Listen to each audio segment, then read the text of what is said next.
Wings, would you do the ready, set, go? Hi guys, I'm Wings of Redemption. I've been known to acquire shit that I never paid for, and this is Painkiller Already. All right. 152. What was that? What was that little trimmer you had there at the end? You looked like a demon and just like reached in and took your soul there for a moment. There's no such thing as soul, Kyle. Then why don't you sell me yours for $100, motherfucker? Here we go again. Because maybe I will when I go up there. Sell me your soul. He'll sell his soul for a cookie when he's up there. I'm going to buy that man's soul, and I'm going to make him sign it in his own blood. Hey, we have Oh, I'm sorry. We have a sponsor. I'm not sorry. I'm going. We have a sponsor. His name is youtube.com/float games. There'll be a link on the side if YouTube doesn't fail me. There'll be a link in the description because YouTube never fails at that. He does Call of Duty Zombies, Call of Duty Ghost, Grand Theft Auto 5, and he makes video games. So, he plays video games. Video game videos. We don't know if he makes video games. Yeah. What was his name again? Someday. Float Games. Float like balloons? They float? Yeah, or pool toys, things like that. So, or Wings of Redemptions, apparently. Check him out. He does tips and tricks and fun stuff, and you'll like his channel. Absolutely. Best channel on YouTube. We found it yet again. Mm-hmm. Every week, almost. Every week, you'd be surprised, yeah. And if you think you have something you want to showcase as the best thing on the internet/YouTube, contact whom? Heather at WoodysGamertag.tv. Yes. And if you would like to inquire about purchasing Wings of Redemption's soul, we can also offer that. Interesting trades considered. Galore. Yeah, I will give my soul for a PKA ad.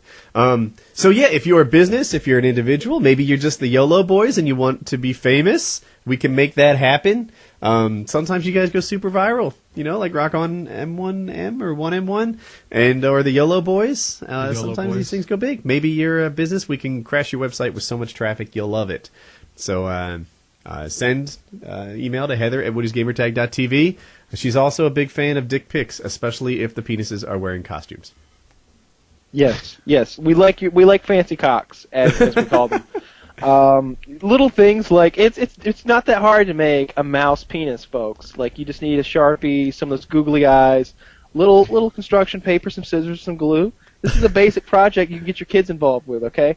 Don't bitch out on us. Yeah, there are like cocks. small costumes that come with dolls that might fit on this thing. There's clothing that's originally intended for like chihuahuas that might fit your junk. Yes. So, dress it up, send it to Heather. Chef's hat on it, like boop. If you put like a chihuahua sweater on your shit, you got a big dick. Absolutely. If you could find some sort of decorative dressing, maybe like some of that stuff they use in like cocktails, like the little umbrellas and stuff. Get some of that stuff involved. I could put a Great Dane. I could put a Great Dane sweater on my dick. There's just a little extra room. That's all. Do those Great Danes have sweaters? Yeah, they don't have much hair. Dude, why aren't you taking advantage of your dogs to make more money on the interwebs? Do you know how much Reddit would pay you for a picture of your dogs wearing sweaters, like fighting a Roomba to the death? Nothing. They would upvote it, perhaps. Take your skill saw to your Roomba, put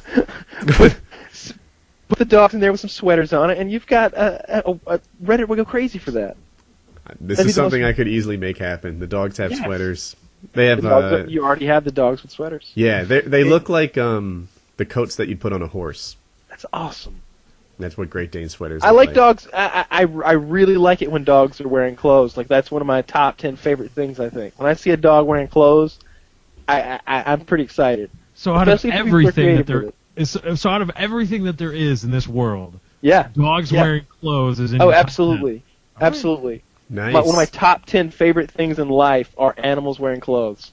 So is it time for the original topic? All right, yes. Lefty. So last week there was no PKA 152, not because of us, but because my recording failed and Lefty's recording failed, and we were both using XSplit. It was a great show. It was actually a good show though. It was one of our top 20 shows ever. Top 20 it could have been, yeah. 150 goes down in my head as the best show we've ever made. It's so good. Yeah, 150 is like I've said this before, man. Like sometimes I make a video and I think that was a good video. Someone will learn from this, someone will like it, someone will be inspired or whatever. And then there's PKA 151. PKA 151 fucking did that show. 150, you mean? Drop the mic. I'm sorry, 150. I did mean. And I just dropped the mic. That was.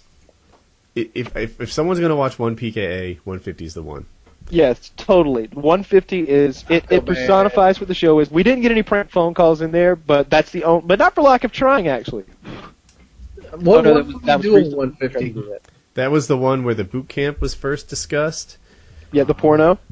The porno was first discussed. I just broke this mechanical pencil. The one you dropped? Yeah, it was my drop the mic, and that's why you don't actually drop the mic, because you break the mic when you do that. They don't. Most of them don't like which being there's dropped. a special place in hell for people that do that. I'm just saying. Mm-hmm.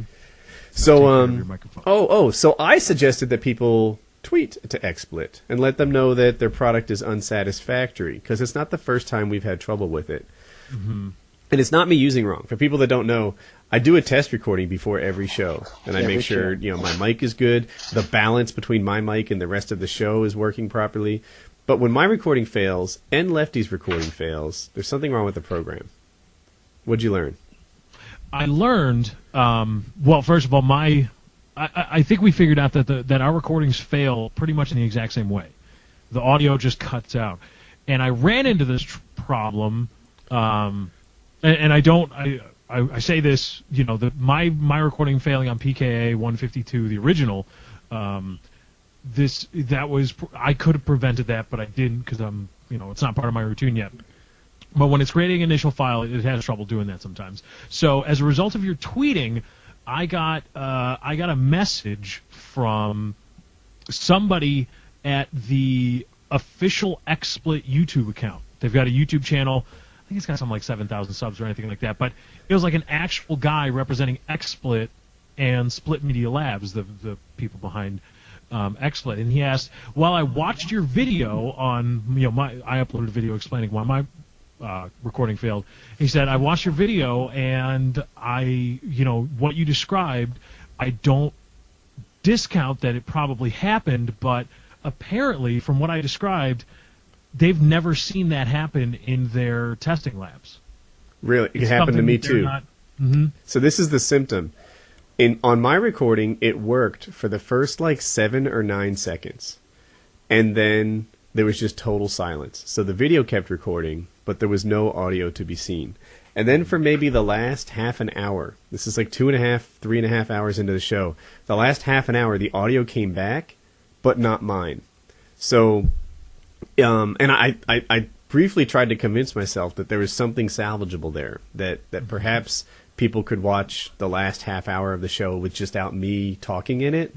Mm-hmm. But I tried to watch it, and it didn't work. I mean, it's not an arrogance thing. It's just I'm active in almost every conversation that happens on PKA. A lot of times I'm kind of directing traffic on the show, and when my mic was off, it was impossible to follow the conversation. Yeah.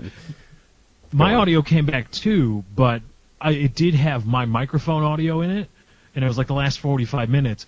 But the last 45 minutes, it was completely out of context. Mm-hmm. You were joining a topic halfway through, and so that doesn't make any sense. And we're getting tired. It's right. And then we're wrapping up a show and even making references to things that you didn't hear about, and it sucks.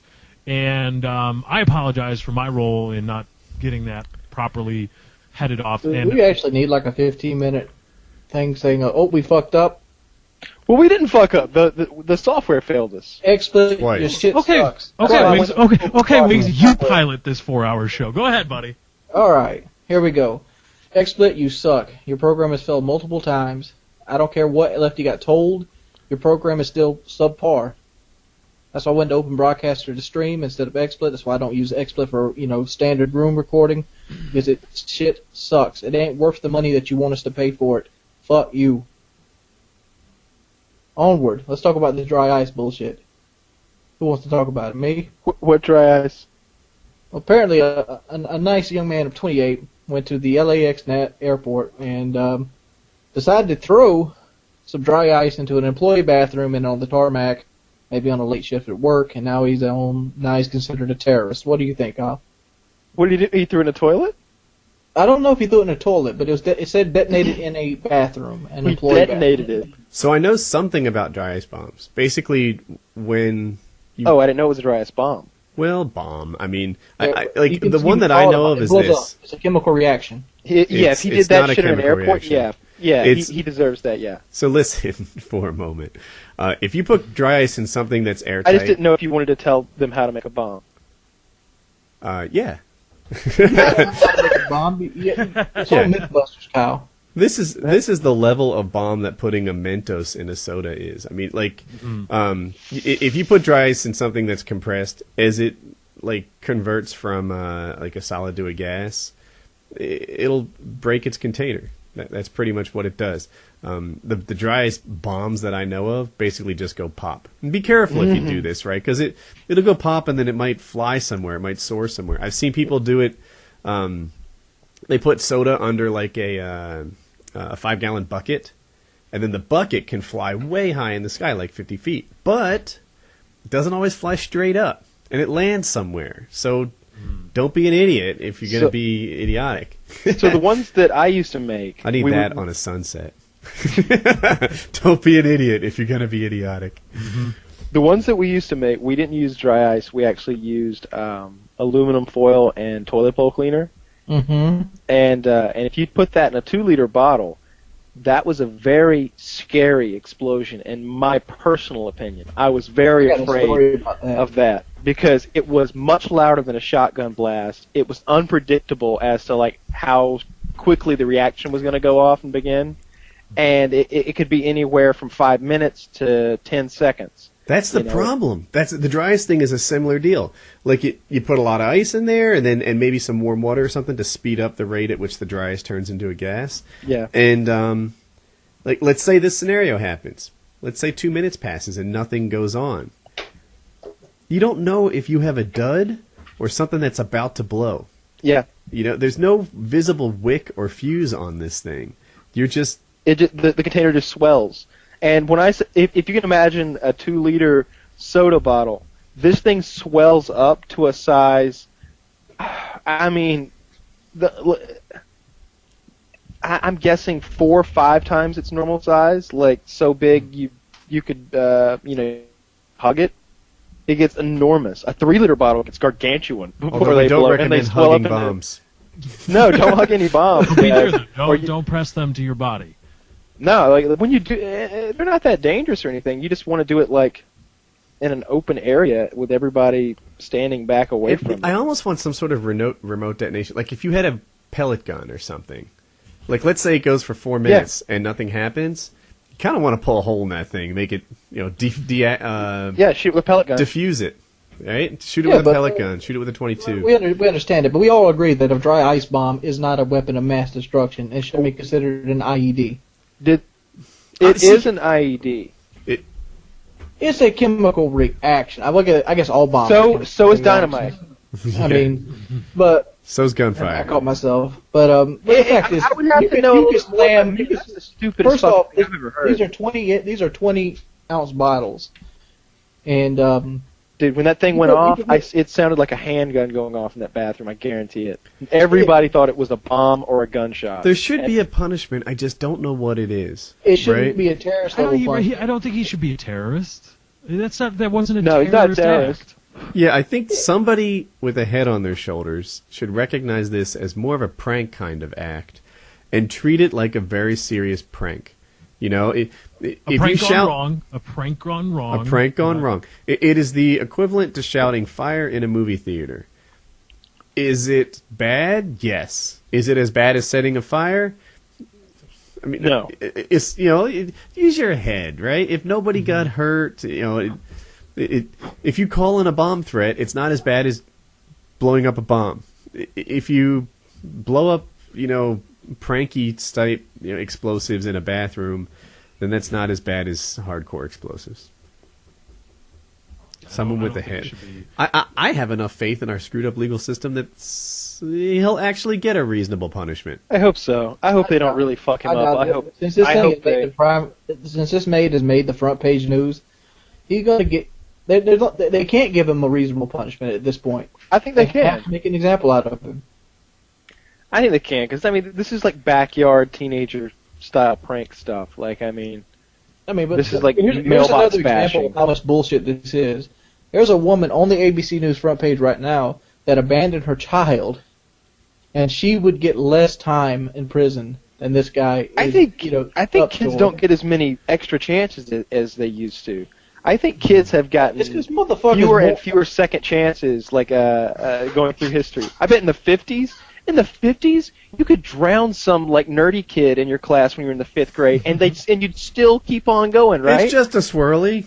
Yeah, they'd sweep it under the rug and be like, no, Billy Anderson drowned. Everybody knows that. And then, everybody actually knows that Mark Studebaker drowned him in the pond because they got in a fight. Everybody knows it. But you just let it slide because it's the 50s, right?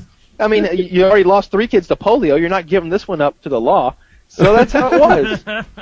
Then all of a sudden in the 70s and 80s, you weren't getting as many chances. If you were a real fuck-up like Jeffrey Dahmer style, they were having to lock your ass down. But nowadays, and in the 90s, I guess I should say, you could smash mailboxes and it wasn't a big deal. Nowadays, it's like if you were to throw firecrackers somewhere that they designated like a federal property or something, they could be throwing some, these terrorist like bullshit charges on you instead of firecrackers in public charges. I want the upside of all this surveillance, right? All we get is the downside and the handcuffs and whatever. Like, all right, NSA, if you're watching this, I want the lost PKA 152. I know you recorded that shit. I remember though. I mean, some of the second chances that we got growing up. Like I remember we were on our like senior trip, and we had a shit ton of alcohol. And me and my buddy were on the balcony of the hotel, 22nd floor, throwing liquor bottles off at the pool, and just for the fuck of it, at like 4 a.m. And it was a horrible idea. It was terrible. There were no people down there. So it wasn't like that. But we were throwing them down there at the pool. And we had also thrown a luggage cart off the central area of the hotel, and it had also fallen 22 stories and hit a very expensive sculpture at the bottom, apparently. And I was warned, allegedly. It looked like a fucking concrete bench to me, okay? It didn't look like Mozart had anything to do. Or not Mozart, that's music. This was chiseled by Michelangelo. This was just a fucking cement bench. So, all they did, they poured out all of our alcohol, and one of my buddies took the blame for everything, and they made him take the garbage out for the hotel for the remainder of our trip. Nice. I did something similar. I was in Puerto Rico on a swimming camp type thing. I was in college, and we were in a big hotel. And there was a big pool, and we were contemplating jumping like 25 stories into the pool because we were stupid.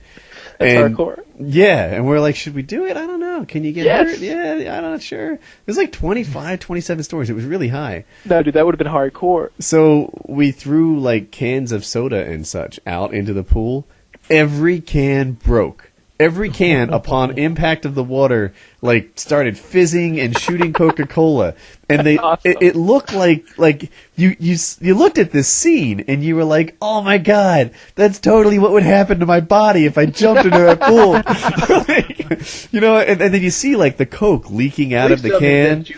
Please tell me you're still thinking about it after seeing the can bust. No, after we saw the can, I guess it was just like we were processing the damage done to the can.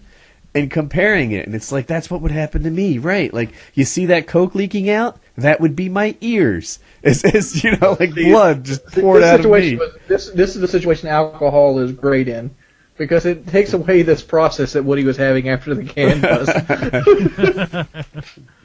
Like, oh man, the can survived. It's still there, man. They can fix you, man. You get a week off of school. Come on, relax. Yeah, no, it would have been. Get Derek. Derek, come here. You want to fit in. If I jumped in that pool, PKA would be different. There'd be no Woody. I think it would have killed me. I think. Yeah, that probably would have screwed you up pretty bad. Yeah, if it didn't kill you. It would have been bad. It would have been. I wore a Unabomber T-shirt to elementary school. That was my little. Oh shit! Really? Fuck you to the man. Oh yeah. My dad had made up. At the time, the Unabomber was this guy who would leave, IEDs at certain places around the United States. That was awesome.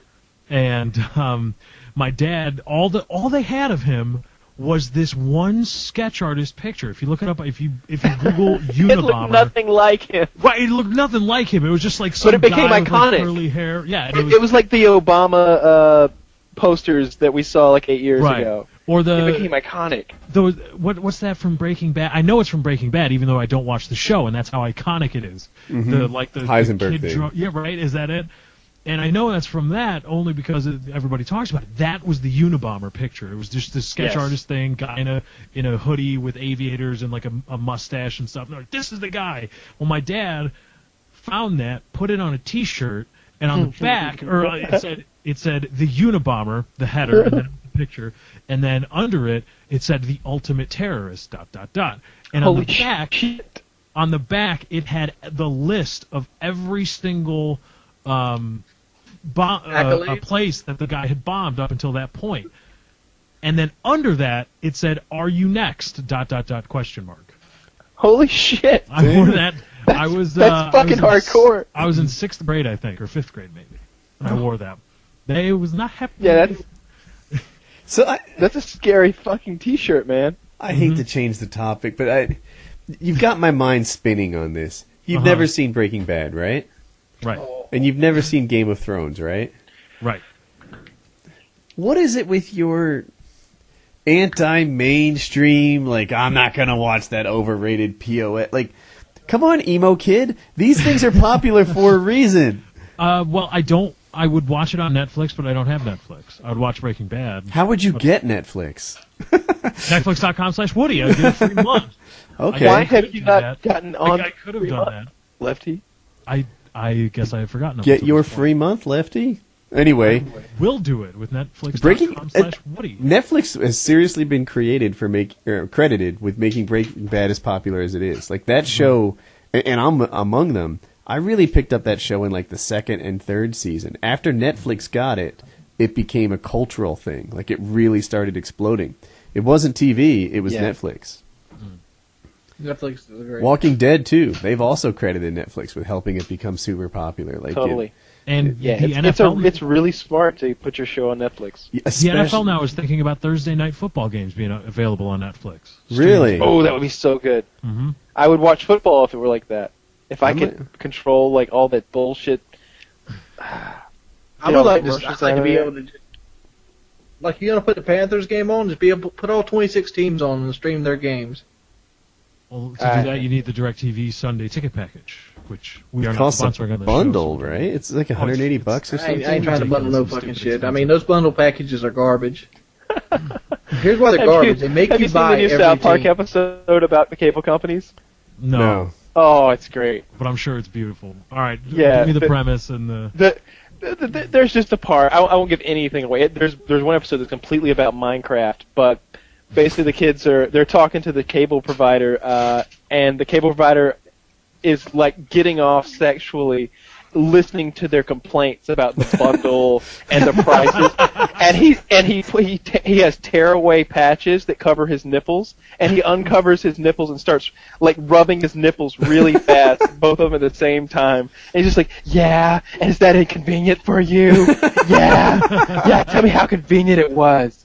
Yeah, you didn't like that, did you? And then he's like, can I see your supervisor? And the supervisor does the exact same shit. And it's awesome. But there's literally an episode where all the parents are training Minecraft in a basement because the password on their DVRs is the security question is, how do you tame a pony in Minecraft? And none of them know the answer. So they've got this kid training them in the basement.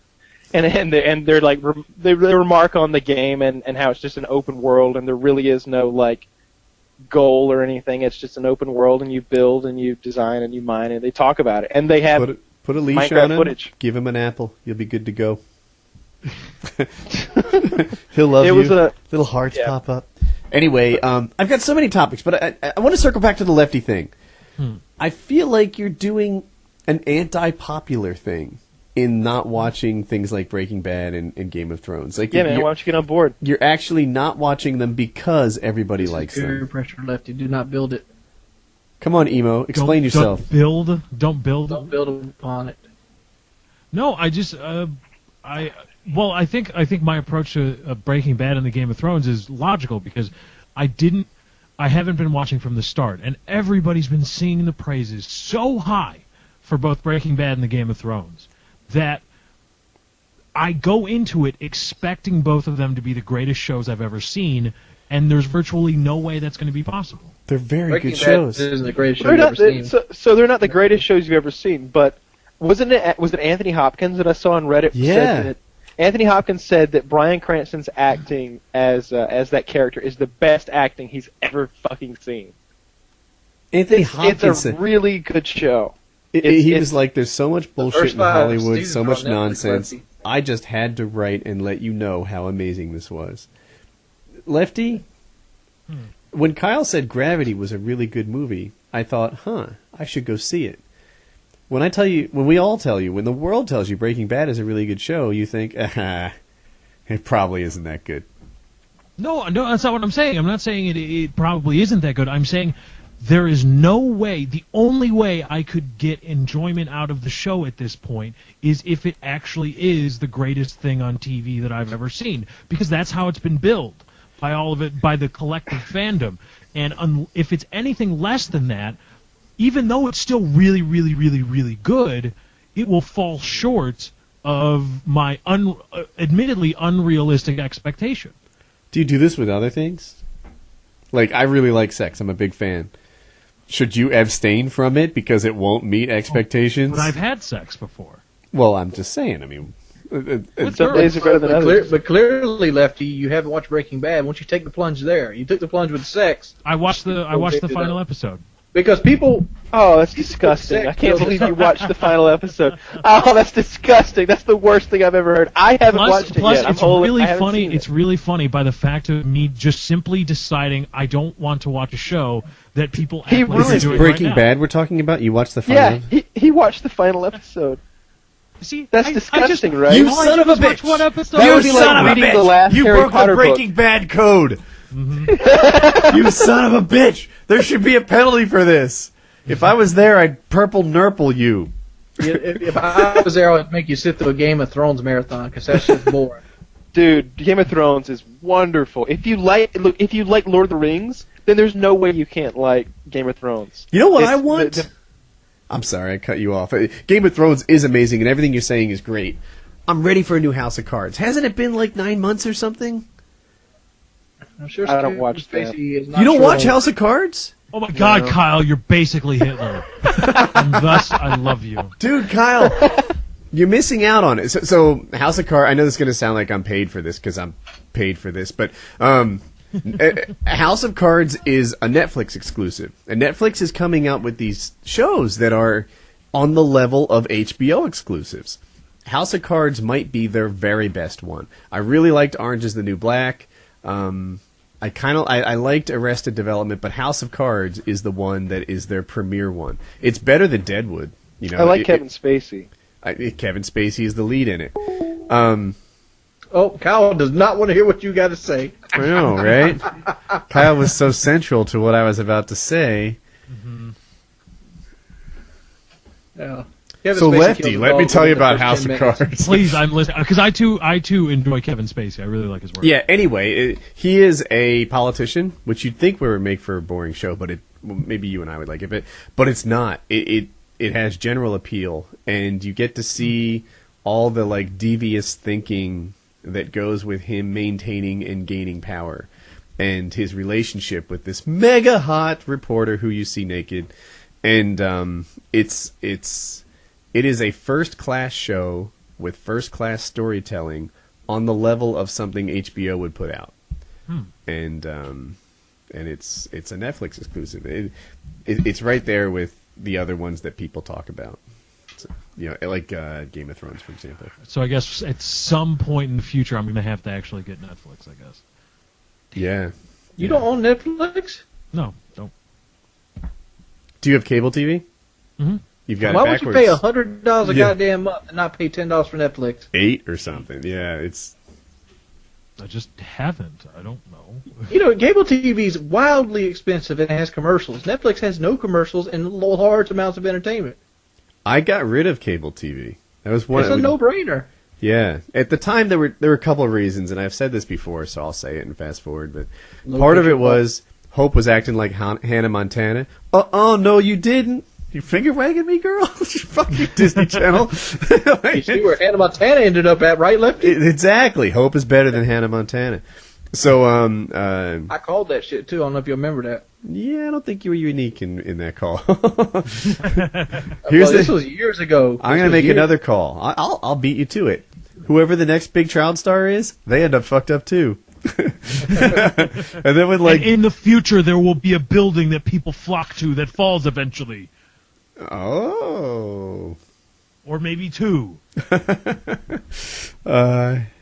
Okay, so you decided to ditch cable, and Netflix has been your it's our savior. primary thing. Yeah, it's all we watch now. And I also have HBO Go, so I'm lucky in that I have like an account that Is The Life of Pi on HBO Go? it's on. Is that on Netflix? It's on something. I think It's not on Netflix. it's not. Oh, then it's on HBO Go right now. But HBO Go, you can take it or leave it how you want it, but they show movies for like 4 weeks or something, and then it's gone. Mm-hmm. And they bring in a new batch. Whereas Netflix tends to have that movie around for like a year before they lose their contract on it. So The Life of Pi might be gone already. I forget, but it was there briefly. I saw it actually before it was on HBO Go. Did you see it? I've been wanting to watch it. No, I won't spoil much. It's pretty good. And I know it's about an island that eats shit, and it's got a guy that's on a shipwreck with a tiger. And, like, he has, like, mental battles with the tiger in itself. I mean, like, I don't give a shit about spoilers. You can tell me spoilers. I'm going to watch the movie regardless. I don't want to spoil anything for you. It is a I don't guy. get spoils. I don't get spoiled. What was interesting about that movie? I've already read the IMDb and the Wikipedia page. I don't care. say that he doesn't want to spoil it for other people watching, I think. Yeah, actually, I wasn't even thinking that, but it's true. I won't spoil it, but it's a good point nonetheless.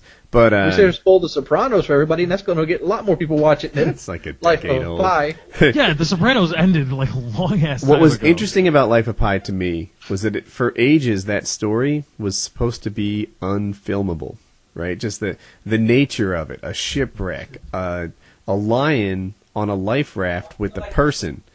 This is the sort of thing that like you can't actually do, and they managed to make a film from a story that was really difficult to film. You know. Oh, and by the way, How did they get a lion on a life raft? it appeared to be a real lion on a life raft.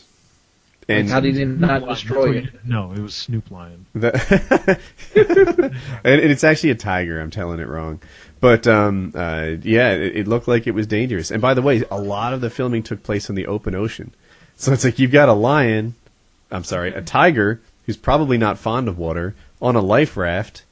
You know, so you've got a grumpy tiger on the ocean on a life raft.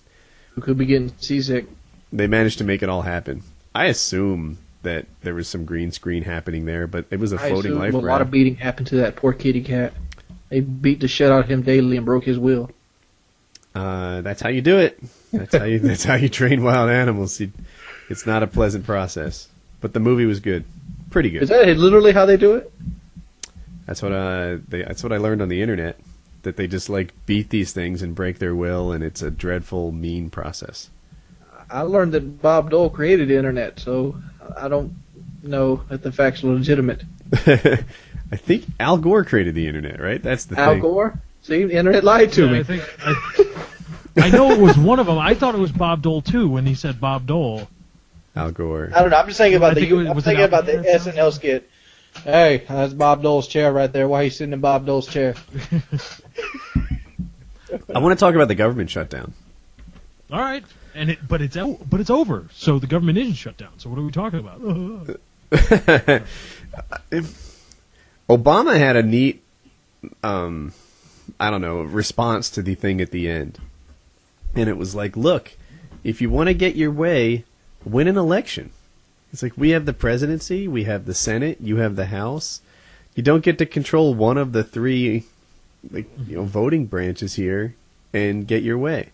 And I thought, yeah, that the tools they were using, holding the government hostage by not allowing, a Right. budget to come to the floor, hoping that they would do so much damage to the country that the other people would bow to their will, and then it just became this game of chicken, like who was willing to do damage to the country to get their way more. Mm-hmm. Someone called it sedition, and I know I'm coming across like I'm on the Democrat team, the jackass team instead of the elephant team, but I'm like, it kind of is like right. One of the parties was holding a gun to the head of the country, saying, "I will wreck this. I will end this whole thing unless you give me what I want." And they're like, "I'm not giving you what you want." And it was this big standoff. And the reason they did it the way they did it was because they don't have a majority of the votes. Right? They didn't win the presidency. They didn't win the Senate. They won some gerrymandered seats in the House, and now they're going nuts with it.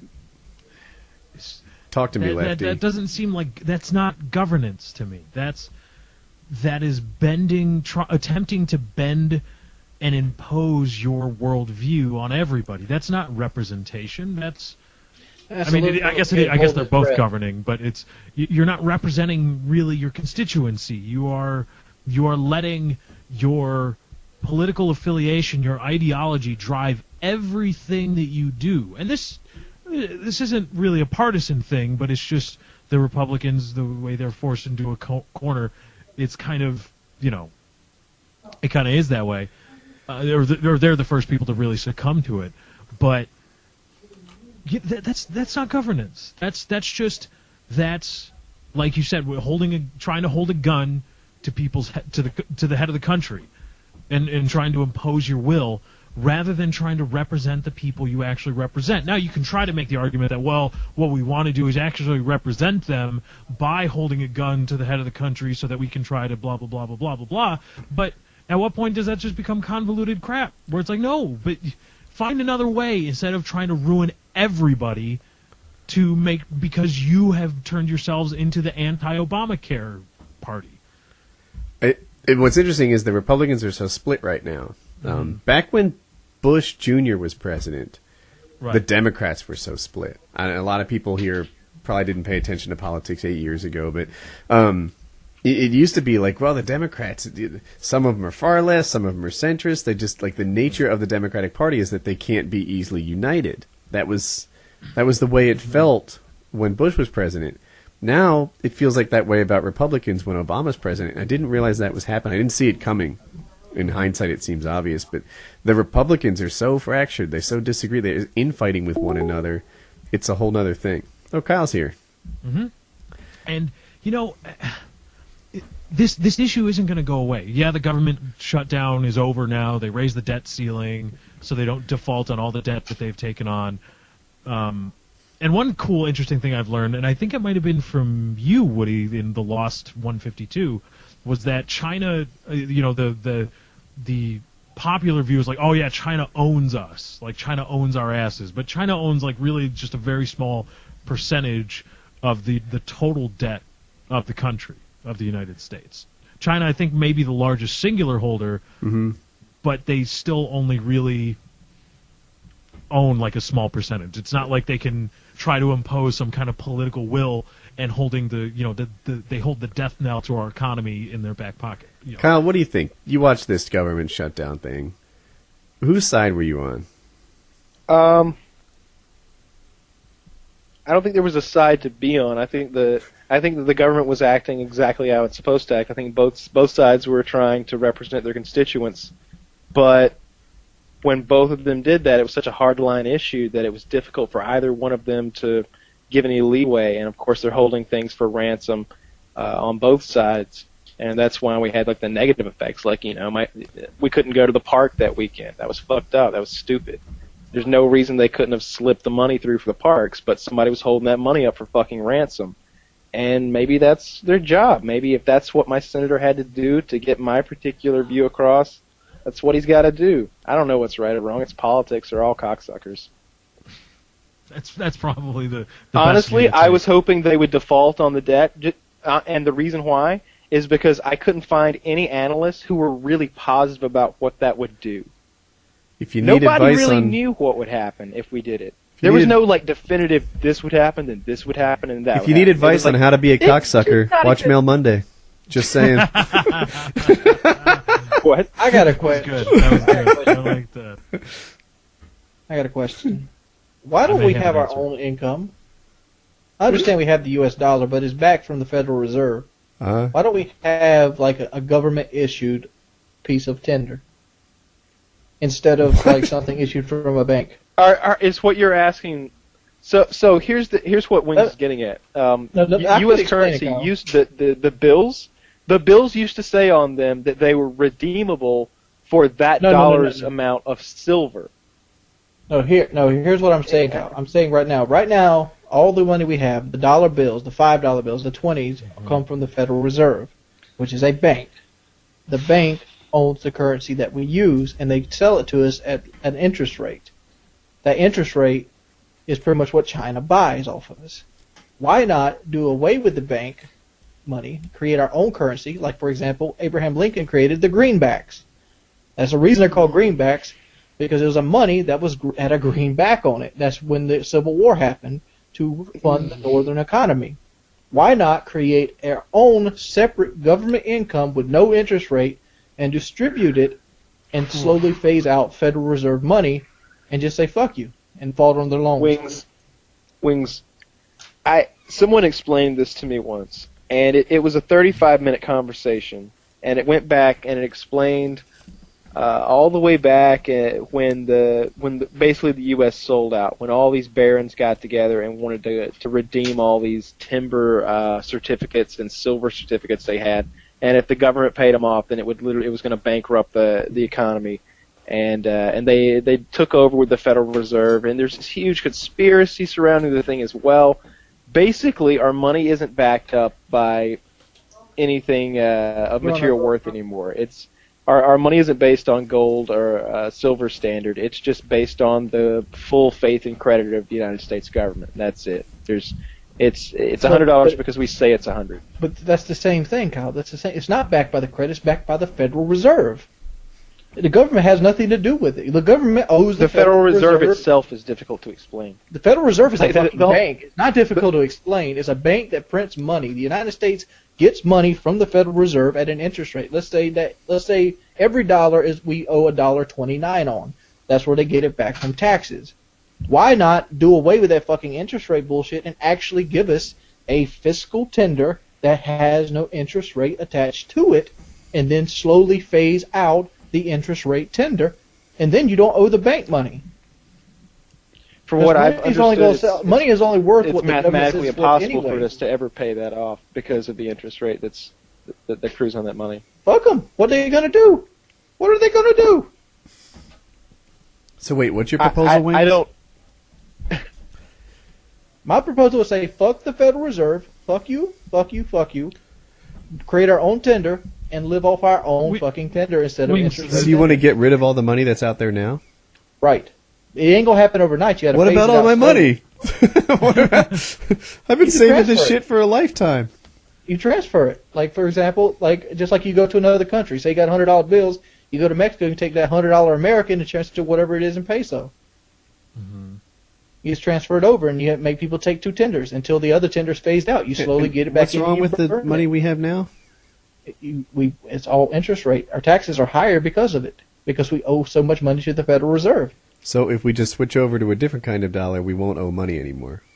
We won't owe interest rate money to it. No, it'll save billions. I don't think so. You're I basically wish I knew enough about this subject to tell you why that's fucking ridiculous, but I don't. But I promise you, that's fucking ridiculous. No, it's not ridiculous. I know it Andrew is. Jackson did it, Kyle. Andrew Jackson did it and got us out of debt. Abraham Lincoln did it and won the Civil fucking War. Why can't we do it? Tell me why that's ridiculous. because we live in a global economy. I don't We've even know always what lived in a information fucking talking global about economy. happened. Well, right, but that global economy was a whole lot slower than this one.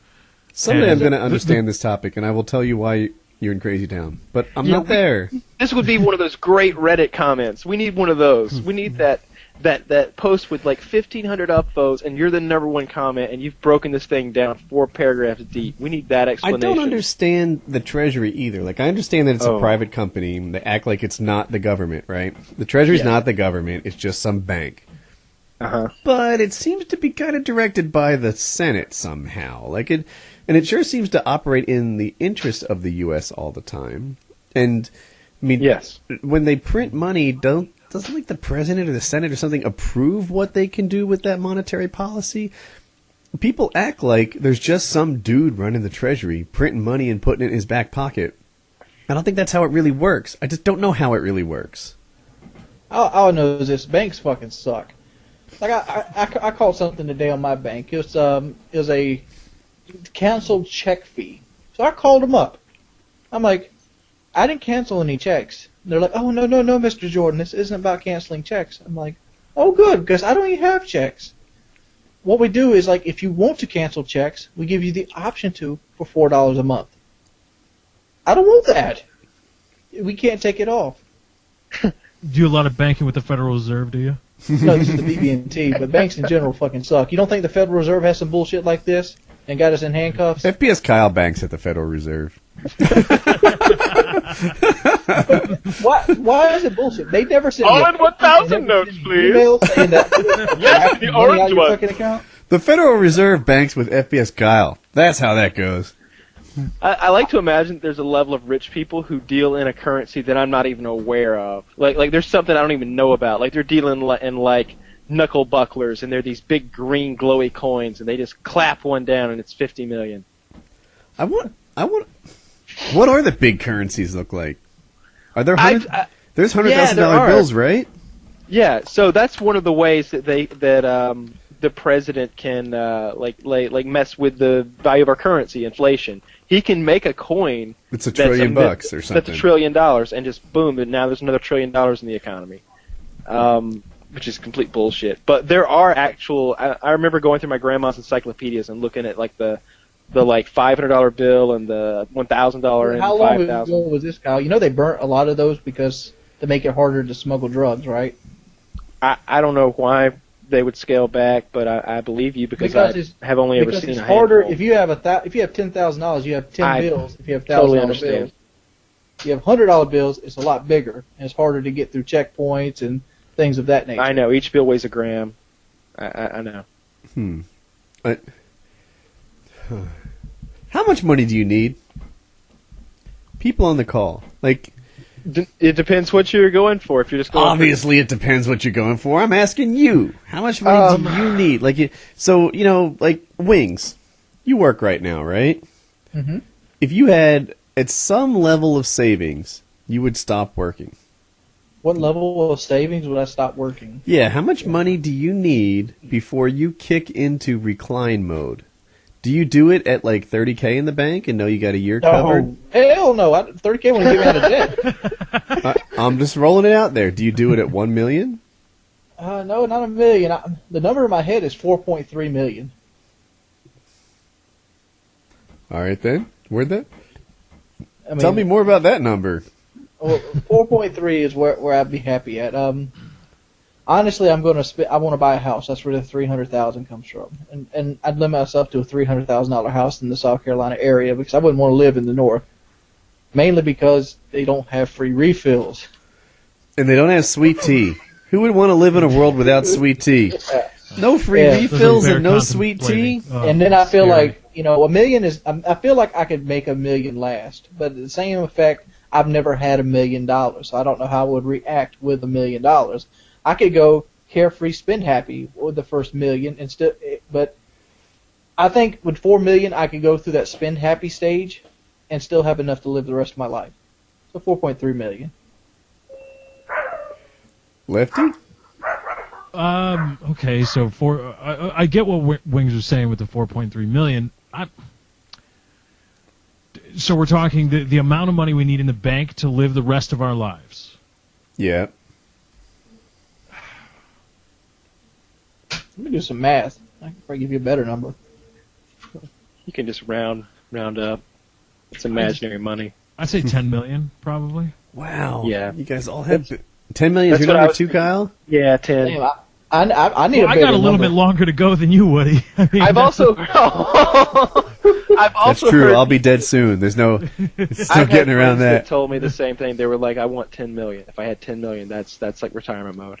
But but you think that's right because it's like what you talk about, Woody, with professional athletes and not understanding that money has to last you the rest of your life.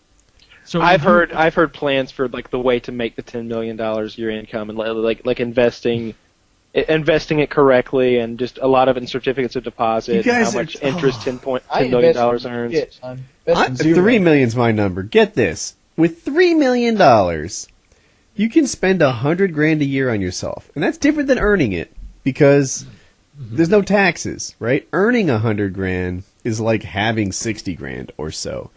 Spending $100,000 is like earning, I don't know, $150,000. So $100,000 spent for 30 years. That's what $3 million gets you. Or with $3 million in the bank and you earn, I'll make up a number, say a 7% return on that. Is that $210,000 a year? Now, mind you, that's taxed income, so you can call it like, $150,000 or so. But 7% is a fairly achievable rate. I mean, that might be what the S&P average is. It's with $3 million, you can have white-collar income forever just by living off investment gains. Or you can have white-collar income for 30 years just by spending your principal. $10 million, you guys are going baller. With $3 million, I don't think you have to work again if you watch your money. But with Okay, $10 that's million, reasonable. I could have the slave people. But at $10 million, I'm also insulated against inflation. Well, Kyle, technically, if you live in a Christian nation, which you do, it's legal. It's legal by the Bible to own slaves. I'm sorry, I'm being robbed. Give me one moment. Not literally. Oh, I was like... oh, I was like, Not literally. She's just... Poor Robert. No, it's just a joke. It's just a joke. Poor Robert. Like, can Who's this like dumb motherfucker? get on the mic for a bit? We can interview the robber. I'm TJ. I got a crack addiction. All right, so then, okay, Woody, how about this? $5 million, and I can spend 100 G's a year on myself, and then $2 million in an annual COD. And then I'll just collect the interest, roll over the $2 million. What does taxes look like on like money made? What's a COD? Are you saying a CD? Certificate of deposit. Sorry. It was a little O, not a little O. I see. Yeah, I don't know. A CD, I think they pay a lot less than you're thinking. You got to take a little risk. It depends how big the note is. The interest rate gets better the large. So if you get like a $1,000 certificate of deposit, you might get, I don't know, I'm just making up numbers, but like 1.9%. But if you've got like a $10,000 one, you might earn 3.3%. Isn't it fucked up how money works like that? You don't have enough money in the bank, they take it from you. You start balling, they're like, here, have more. Like that's the Louis C.K. thing. Because you're contributing to their pool of funds they use to be a bank. If you've got $10 million in that bank, you're a valued customer. You are a big part of their fluidity as a bank at that point. So, yeah, they want to take care of you. What is that I heard about Bank of America? Maybe then I'll get that $4 canceled check bullshit off my stuff. We got to make more. I bet you Bill Gates ain't got that bullshit. No. Yeah, if he does, he doesn't care. But my bank traditionally doesn't fuck with me either. I get really upset about like printing fees and stuff. Like when I'm doing my taxes and I need all my statements printed out. And normally that stuff's supposed to be like $50 per account to have it printed out. They don't charge me for that stuff. I've gotten it now where my bank knows me. I like that. Like I walk in, I want to deal with a banker. He's like, "You're the YouTube guy, right?" I'm gonna kill this dog. Give me 1 second. And I'm like, "Yeah," and we just start talking, and it's nice when your banker knows you. Mm-hmm. My banker knows me, but that's because but that's because you called her a cunt, and you're all mad at her about this thing. It's hard on me. It's hard on my heart. Wait. Did you really do that? From kindergarten, you're a fucking cunt. I'm just guessing that he called her a cunt. You didn't really call her a cunt, did you? No, I didn't call her a cunt. But I said I had a really upset and sad face when I'm asking them to take these charges off, and they're telling me I can't. When I understand that, well, I didn't even sign that bullshit. Here's my deal. Mm-hmm. When I first got my checking account, it was with a bank called Coastal Federal, It was Coastal Federal. Coastal Federal got bought out by BB&T. And I got kind of grandfathered into being a BB&T customer. You know, they told me to cut my card up. Here's my BB&T card. All my stuff was through BB&T. I just kept running with it. How the fuck can they charge me for like maintenance fees? You know, cancel check fees. I don't even have checks. I don't buy checks. You need more money. If you get more money, shit works out. They're like, all right, Woody. I'm like, does this account cost me anything? Not as long as you maintain this minimum balance. Then you set. Try having more money. It's awesome. Less than $1,500 God, Shittiest thing I've ever heard you say. That was great. I love that. Oh, you should add more money in there. That's your problem. You let the balance get too low in your account. Whoops. So just put like 15,000 in there. Yeah. And then all of a sudden you'll earn like 2.2%, and they kiss your ass. Make that happen. Do that. Dude, trust me, you'll really like it, right? You walk in there, they kiss your ass. More money. They give you more money. All you need is more money. So, Easy Wings, as that. basically, just become PewDiePie and your life will be awesome. Dude, you know, people talk shit about PewDiePie. That motherfucker work hard. I watched a PewDiePie video the other day. I'm like, I couldn't do this. I've been telling you. You talk shit about PewDiePie. Yeah, that's what I was saying. I'm like, wait, is this Wings of Redemption talking? Yeah. Who are you and what have you done with our friend Wings of Redemption? I talk shit about PewDiePie because he's pretty much the universal standard of, you know, he's big business. That's what he is. But I can't sit there and hate. The man's got a great work ethic, and he makes really professional looking videos. Dude. But they're for like 10-year-olds. There are YouTubers that talk about other people, and YouTubers the other YouTubers are talking about. You want to be that second one. That's where you want to be. If people start making videos about you, fussing that your videos aren't what they want them to be, then you're doing something right. If you're there talking about someone else, how much do you think PewDiePie, you know, rolls in? Does he still do 100 million views a month? He does. He does well over that. Let me check. So that means he gets more views a month than Reddit. I saw that the other day. Reddit gets 70 million views a month and still isn't profitable. I don't know how to spell his name. But that's insane. Wow, It's PEW die Phi. Nope. He is getting 203 million views every month. PewDiePie is amazingly successful. I mean, he's no YouTube.com/float games. Nope. Oh my God. I mean, he will be. doesn't put out that level of video. But look, PewDiePie subscribed to 38 people. Nice. I don't even look at my subscriptions anymore. That's not how I find videos on YouTube anymore. But maybe YouTube's at fault for that. I'm not sure. But they've driven so many people away because it's like, hey, if you want to see videos from people you subscribe to, don't go to the homepage. Go other places. Yeah, it feels like a lot of YouTubers are moving to Twitch for their income. Like there's a lot of I don't want to name names because I feel like somehow someone could get it all twisted that I'm somehow like taking a dig at them. But Twitch is like the new YouTube. There are a lot of people who are like, I don't really like making YouTube videos. I much prefer live streaming, interacting with my audience, and they become live streamers instead of YouTubers. I know what that is. I know why that is. Why is that? It's because, YouTube, when you make a YouTube video, it's gotten to the point where you pretty much have to be like a baseline Hollywood editor to make a video that won't get any kind of hate on it. But if you go to Twitch, you can just hang out and chill and just do those baseline videos where you're sitting there talking over gameplay and nobody gives a shit. That's the reason I like streaming better than doing YouTube right now. Because there's no stress. You don't have to worry about if somebody likes it. But what changes on YouTube, though? What changed? Yeah, you still see the hateful comments on Twitch, right? There's people that come in and give you shit. Yeah, but you got moderators on Twitch that throw their ass out. That's true, too. Yeah, I don't know. Yeah, I've gotten past caring about the hate comments. I noticed, so Lefty and I both did a video on how our recordings on PKA 152 fell. Lefty had a 90% like ratio, and I had a 50% like ratio. They have the same video. They were the same video, right? They were like, we're both our take on it. But it wasn't that my video was worse. My video I thought was kind of interesting. I thought it was well phrased. I didn't say anything materially different than you do. I just have a sub base now that looks for reasons to fuss, and it's. I bet you on Twitch that's not like that though. It's not like that on Twitch. That's true, but my sub base has fussed so much that I've stopped listening to them. Like, not entirely, but see, it hurts you. It hurts you as a whole. Like when you first got on YouTube, what was you most excited about when you put a video out? Let's go way back when you were doing headset reviews and you had 200 subs. What were you most excited about when you put that video up?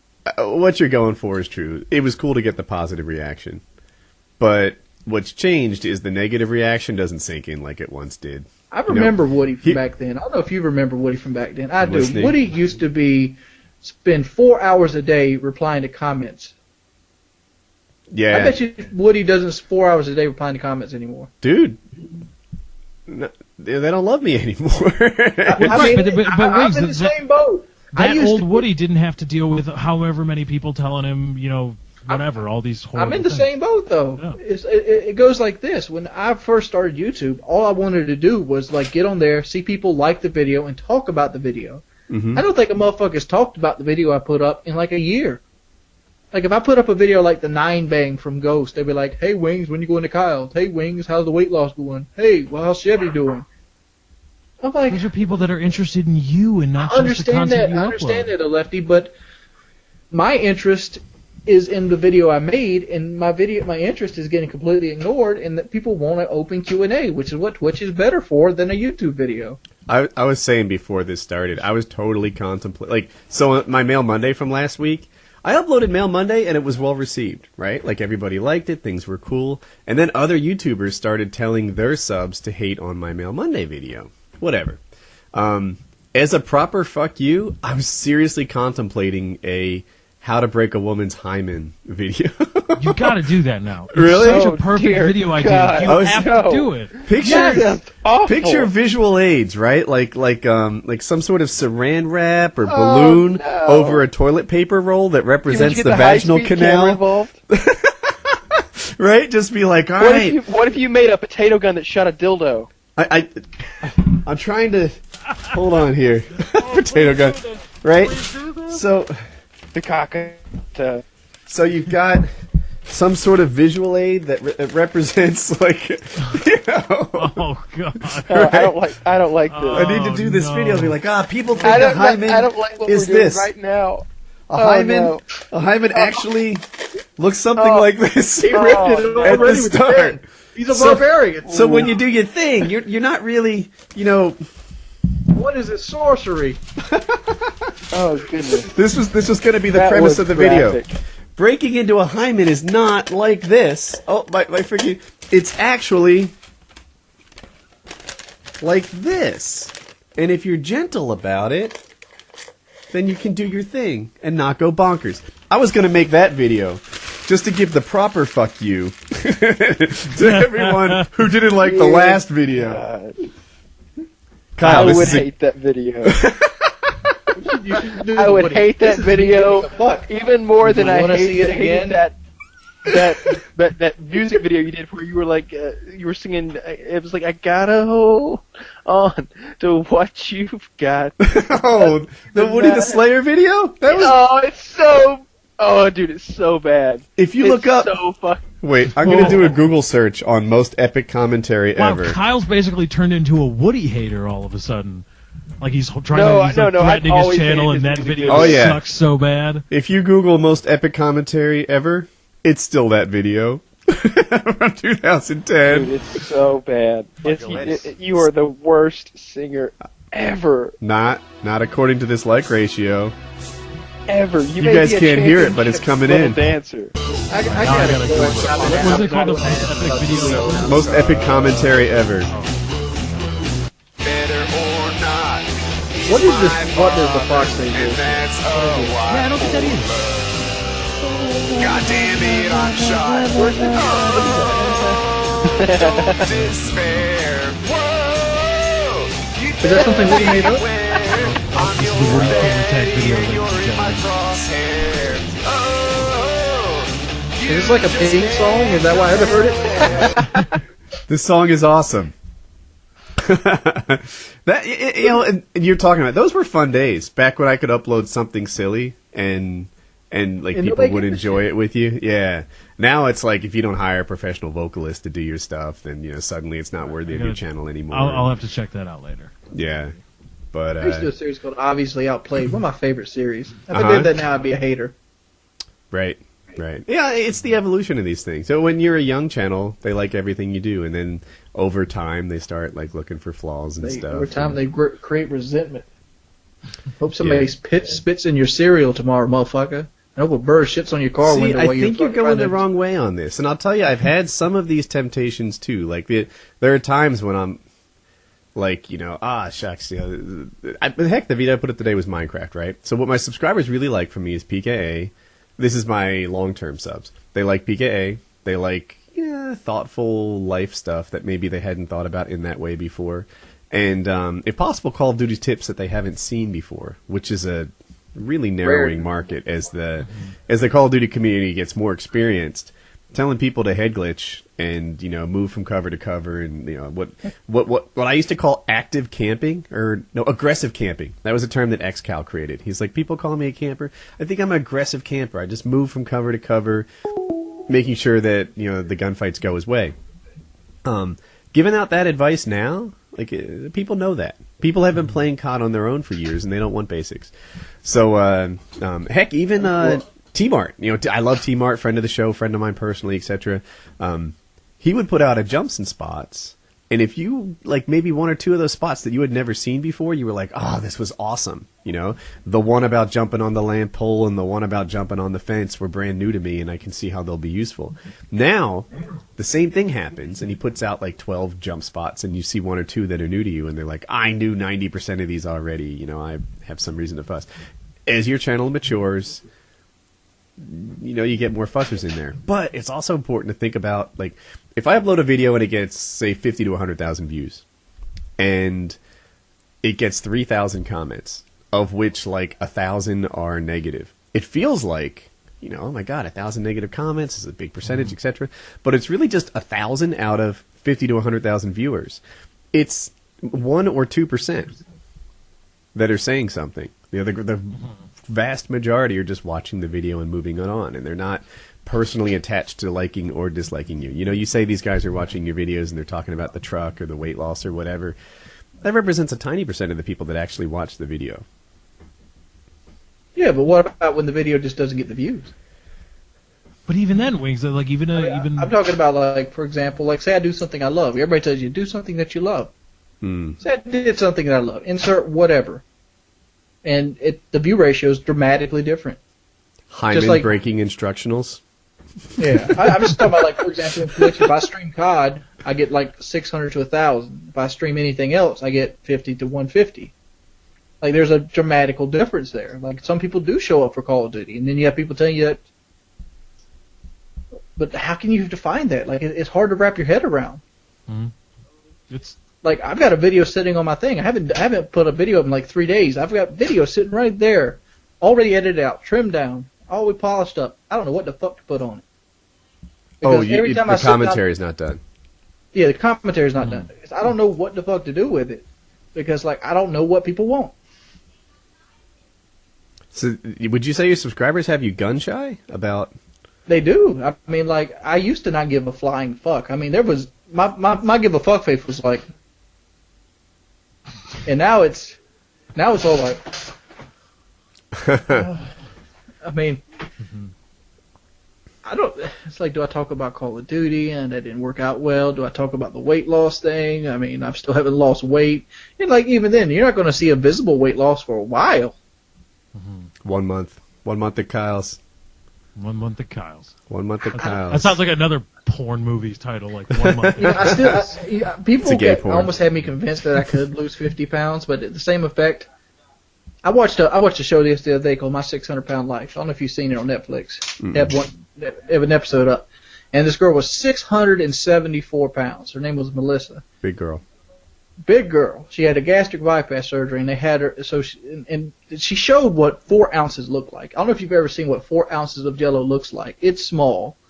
It could fit in your hand very easily. And she said her ate it and ate the whole 4 ounces, and it filled her up to the point she was ready to throw up. That girl basically eating flavored water only lost like 40 pounds a month at 674 pounds. That is almost me. That's almost me, like extra. Mm-hmm. Well, that's at least half of me. My stomach, I'm about 220 pounds overweight. So my stomach is how much heavier she is than me. And like, oh man, I don't think I can do 50 pounds. I wonder. But even if you don't do 50 pounds, what you do and the tricks you learn and the mindset that you get into for focusing for an entire month I don't think I'm on gonna learn nothing any but your tricks, health. though, Lefty. Call them whatever you want, but call it getting into. It's like Make me working feel out. bad about eating this cookie.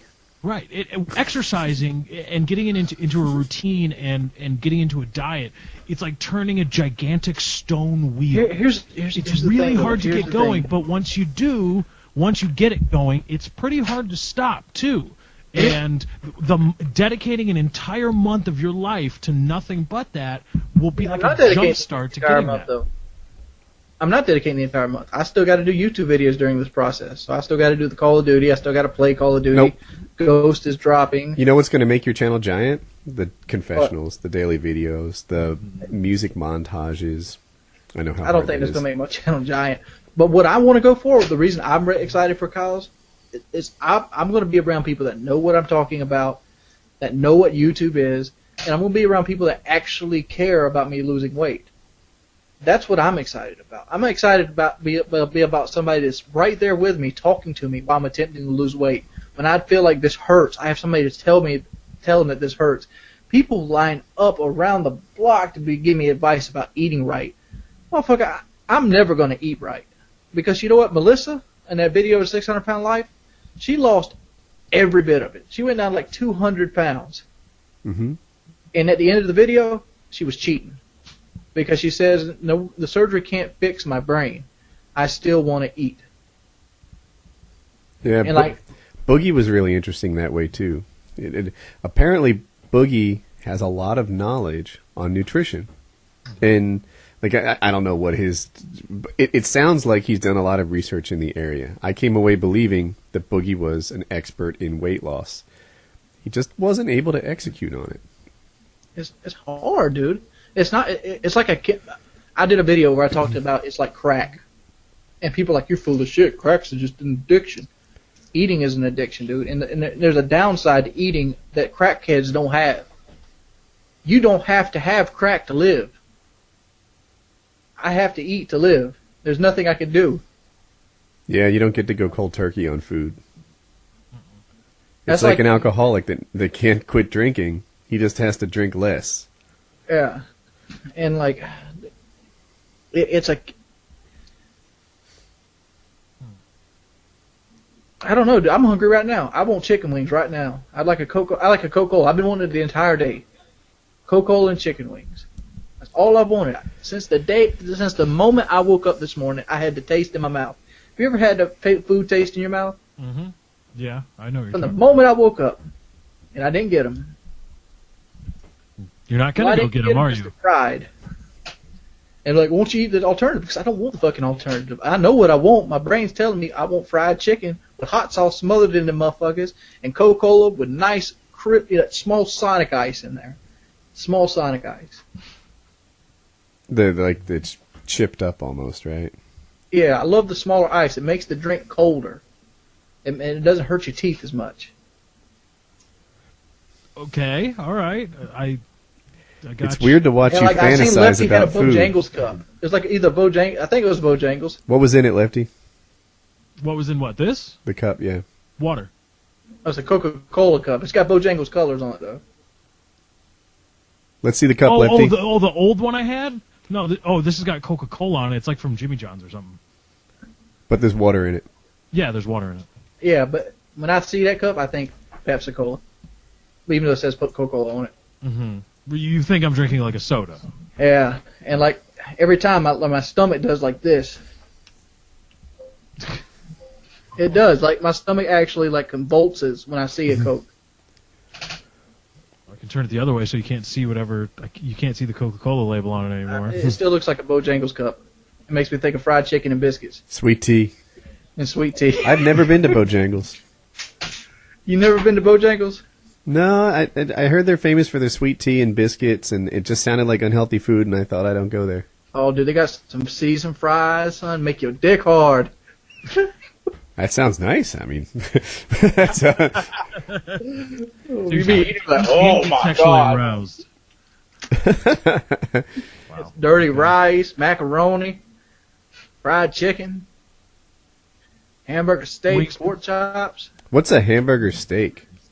Hamburger steaks when you take a hamburger patty and you put it in brown gravy, pretty much. That sounds like And you crap. put onions in it. That doesn't sound good at all. Fast food. Oh, it's the bomb, son. It's the bomb. I could eat like 3 right now.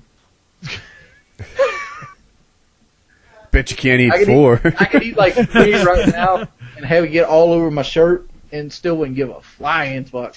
Oh god, well, now you're making me hungry. Stop. Yeah, I know, right? He's turning me into a foodie.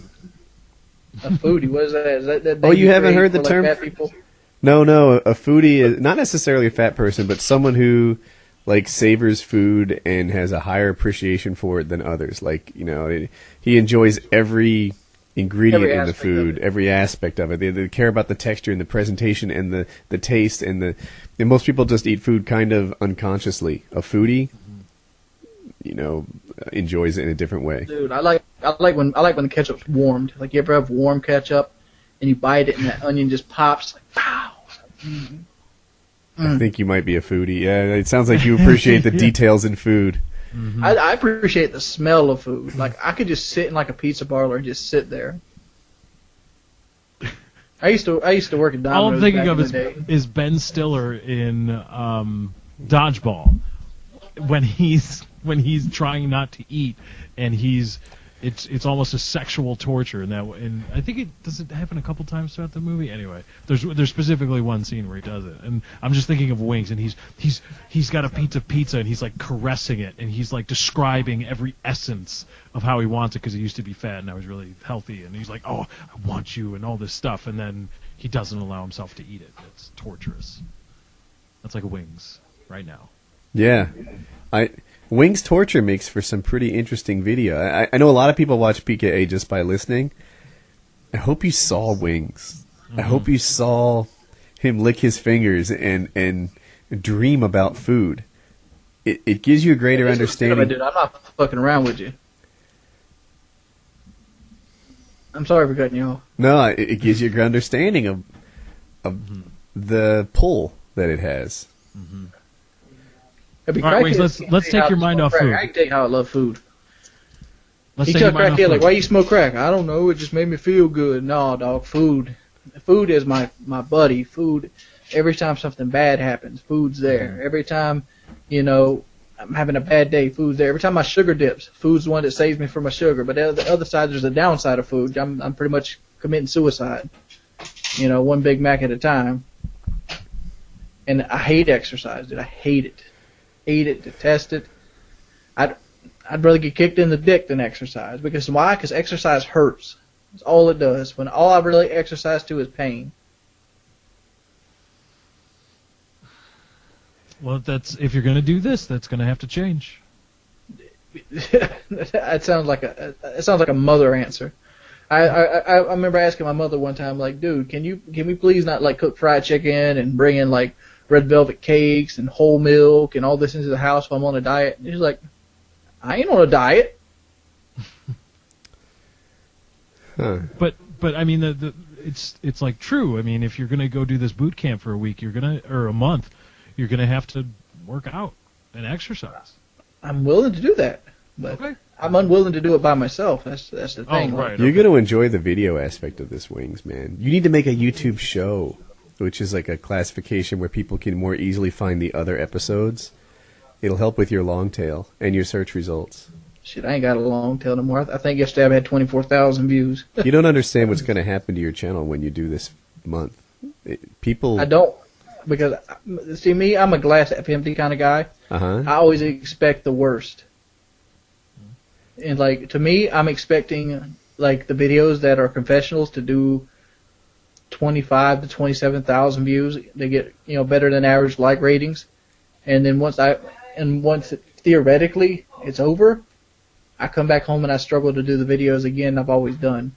But maybe I'll be 20, 30 pounds lighter and be in a better mood. I think you'll start at 25,000 views, but if you do the videos well and you connect with the camera, it could go big.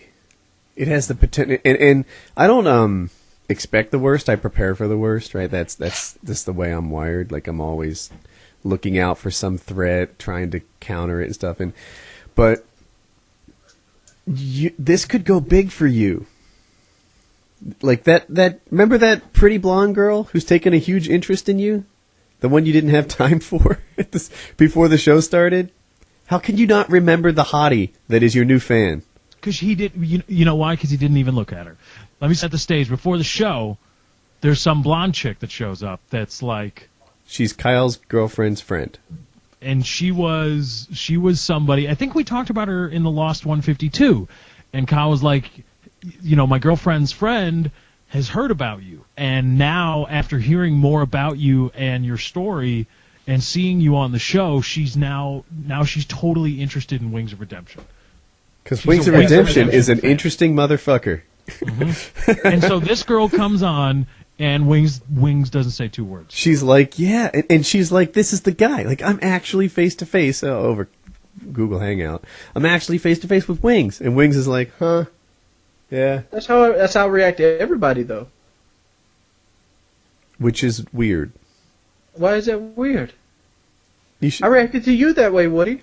I remember the message I sent you back. You sent me a message. You're like, "Hey, my name is. I'm not going. You said your full name. Okay. And you go. I made these videos, and I wanted to see if you would check it out. And you happen to be like one of the first 50 people that would send me a message like that. So I'm like, all right, let's check this out. And then you sent me a video of your wife wearing a headset, listening to a truck on. I forgot the name of the map. Scrapyard. Scrapyard, yes, mapping my videos, and you try to test out the headset with surround sound. I compared a headset to surround sound, yep. Yeah, and you said, I have a video that I would like to maybe put on your channel, and it would be awesome. And so we got Skype and like that. But I said, all right, just send me your information, blah, blah, blah, blah, blah. And I took 4 days to get back to you. I mailed you 4 times. I don't know if you know that. Maybe you didn't see them all, but it took 4... you didn't get back to me on the first one. I've never gotten back. Lefty, how often have you sent me a message on Skype and I just don't respond to it? A lot. A lot. I sent Wings a video like, here, bro, I made this video, I uploaded it to my channel, it's GTA Online, it's something that we could do that you would probably have an awesome time playing. And I'm like, here it is, here it is, codified for you, right here, click this link, and this is what I can make happen for you in GTA Online. That gets a lot of search views, and you'll enjoy playing it, and it'll add a whole new dynamic to your channel. So, Wings, what goes through your head when Lefty sends that to you? How come you don't take that opportunity? There's Lefty plus 14. So Lefty never sends me that. But anyway, what? No, just saying I didn't know if you want to. I know you're working all the damn time. I know. I haven't worked the last 3 days. The moment he was talking to me, the moment it left my mouth, I was like, "But would I be able to?" For people that know, I work pretty much whenever I'm awake. I don't know if I could fit a long time. See me, I go to these different stages. Mm-hmm. I have different stages. I have the stage where I'm addicted. And for a long time on YouTube, I was addicted to YouTube. I do 3, 4, 5, sometimes 6 videos a day. Sometimes 11.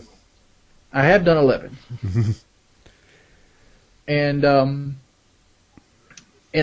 just like for example, Lefty, me and Lefty used to play DayZ. Got addicted to it. Lefty would wake up, play DayZ with me until he went to sleep, and missed showering. Mm-hmm. And we just made the videos, and that's the way I am. I get to that way where I get addicted to something, I want to push forward to it. No, I understand that this mentality can go to weight loss too, but it's a little harder that way.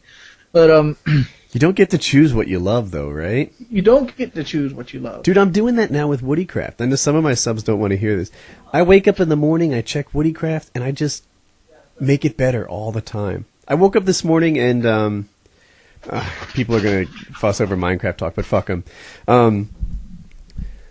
There are cheats that you can install on your Minecraft client that show me your health. So when we get a Minecraft sword fight can last over a minute. And if I know your health is, it gives me an advantage.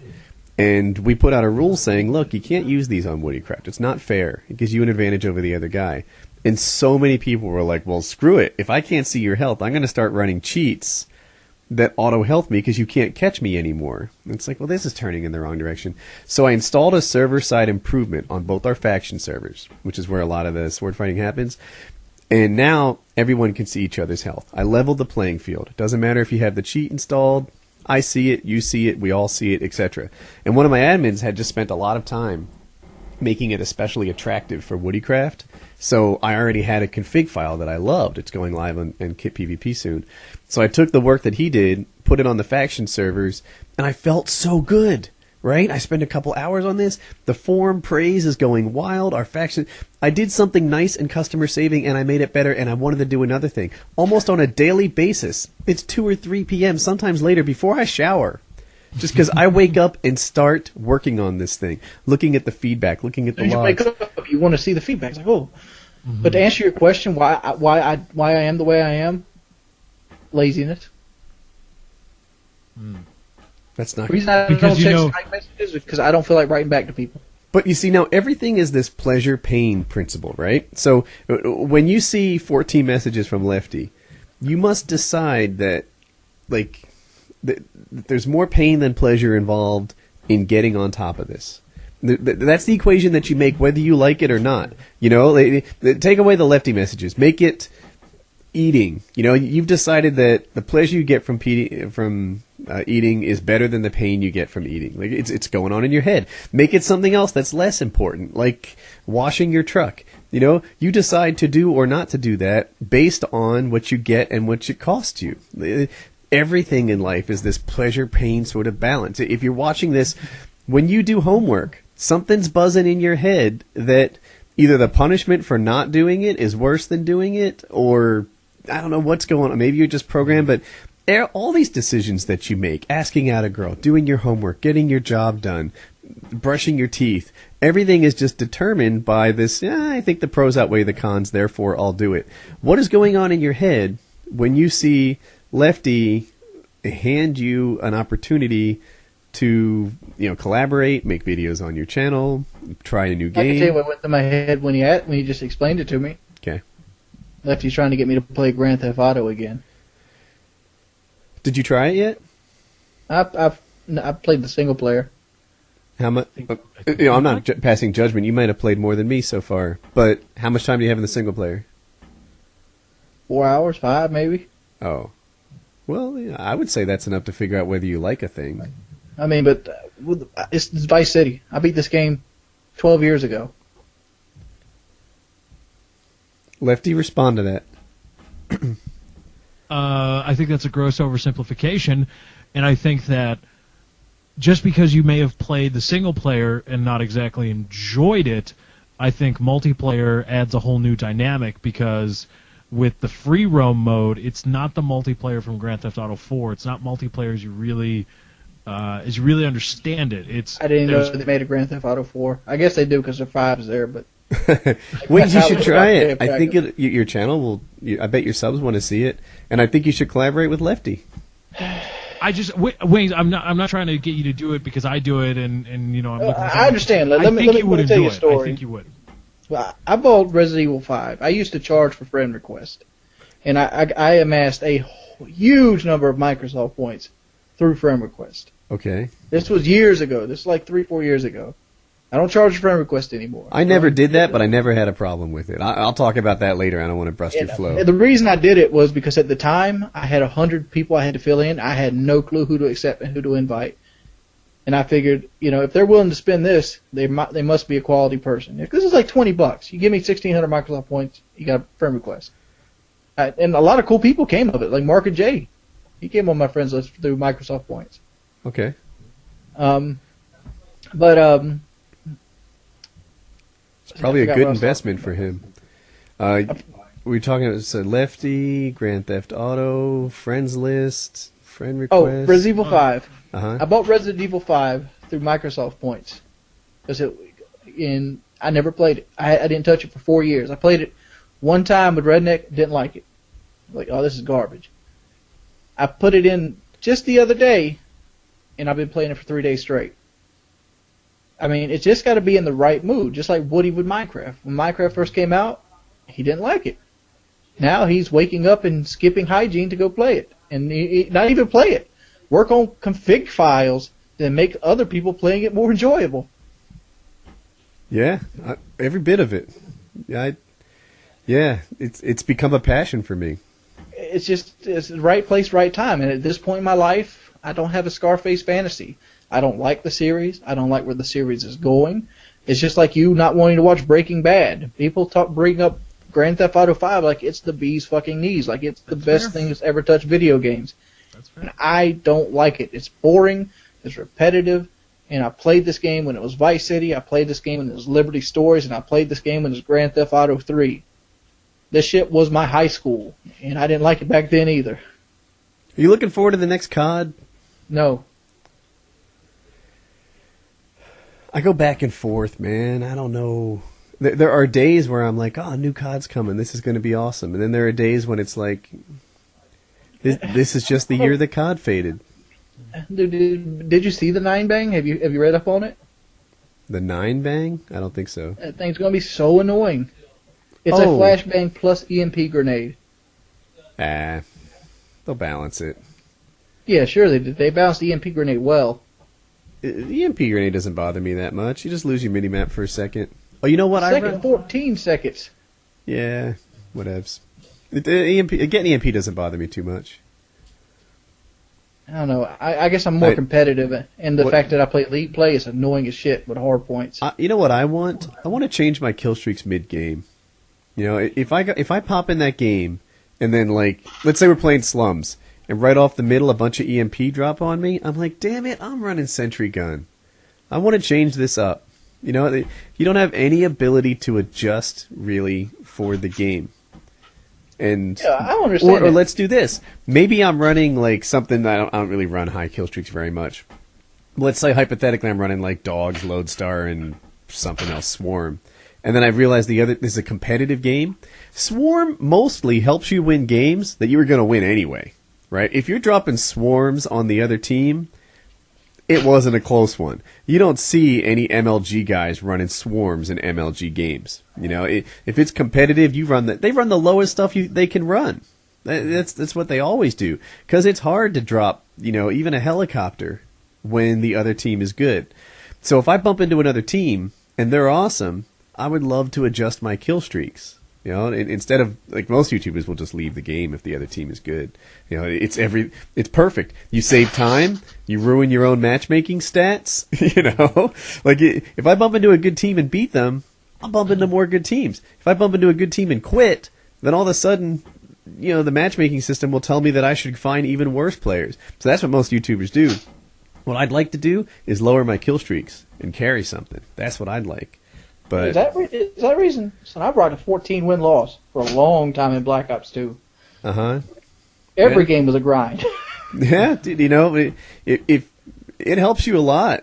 You know, if you need to rock a 0.1 win loss, baby. My win loss is not that bad. I don't know. It's between 1.5 and 2. Like, it's not great, but I play solo all the time, so that's my impact on the team. You know, we win more than we lose, but yeah, most YouTubers just quit out every time they run. Because also, if you bump into another good team, you're not getting a gameplay out of it. So they save time. But I'm wondering if I should get it. Because I haven't played or uploaded Call of Duty in a long-ass time. Don't, Lefty. Months. Don't. And the only reason I would get it is to just be a game that I dick around in on live streams once in a while and play if I get like a crew together. Because that's kind of the thing now in YouTube is the idea of a close-knit group of people that pretty much, they branch out on their own here and there, but they pretty much all play the same thing together, and they in the business sense, they reflect views off of each other, but it's all, you know, they learn to know each other, and they play off each other really well, and it all, in the ideal sense, create a creates better union content. which people want to be a part of. Right. I bet you there's a million motherfuckers want to be in that little Eat My Diction, St. Andrews Hutch, like little crew. and they'll do anything to get in that little crew. And that illusion's what You need to get closer to your mic wings. You're way too far. Oh. But I was saying that the Eat My Diction, Hutch, Scene Anders, I bet there's like 10,000 people that would want to be in that little crew, and they do anything it took. I think to be that's in that part of crew. the appeal of the video, right? Not even people who have realistic expectations of being in the crew, but I bet a lot of people watch the video and enjoy it, daydreaming about what it would like to be amongst those people. You know, like if you take, I'm going to hypothetically, like a lefty, right? Might have a realistic chance of playing with those guys because he's a YouTuber and he's known and etc. Right? But, you know, if you take someone that like none of us can name, he doesn't have a realistic chance of ever playing alongside of those guys. He might just watch the videos thinking about how nice it would be to be Hutch's friend. Mm-hmm. You know, that I can totally understand that. But that is really the only role Call of Duty would serve, and which, by the way, I would love if you are Eat My Diction. Hi. You know, I am Hutch's friend, and let me tell you, it's great.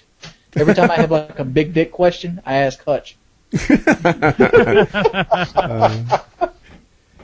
But you know, is it worth it then to go pay the however much $150 to get Call of Duty Ghosts early? No, I mean, I'm not paying 150 bones. I won't pay what I paid last year.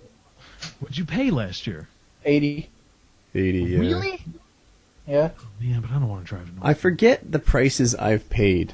I want to say I know I paid $250. I know I've offered $500. I don't know if I've ever paid that. And last year I paid $80. You know, the prices go all over. 280. Yeah, my guy up here in Chi-Town last year, I remember when we did that, I paid him $100, and you know he had the goods. But you know, it's like I felt like a drug dealer. Mm-hmm. You know, I did that vlog. Like, do you remember my vlog? Yeah, I saw you were like, I got my pistol, I got it. I literally I'm gonna chamber around. I don't know how this is gonna go. Yeah, you know, I pull up to the parking lot, like we organized it. I pull up to the parking lot. I instantly got to pee because for some reason my adrenaline's like kind of like, hey, this is something you shouldn't be doing. And so I got to pee. I can just imagine like, hey, you got the stuff, man?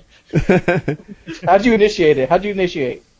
I had to wait there for like 45 minutes. I got there early because I'm a dumbass. Dude, ours was so we met this guy, and in my head, I'm meeting this shady guy in a back alley. The reality, I'm meeting a shady guy in a Walmart parking lot, but at least it's lit.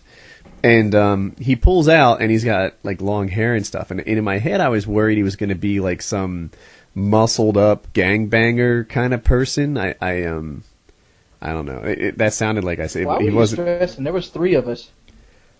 Look at what is going on in my head. I prepare for the worst, right? We covered that a few minutes ago. It was 1 guy versus 3 guys, 2 of them armed.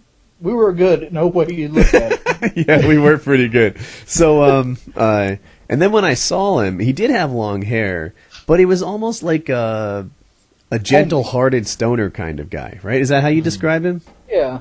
Yeah, he it didn't seem all that dangerous. He smiled a lot when he talked, and he was a little heavier than perfect fitness, I'll say.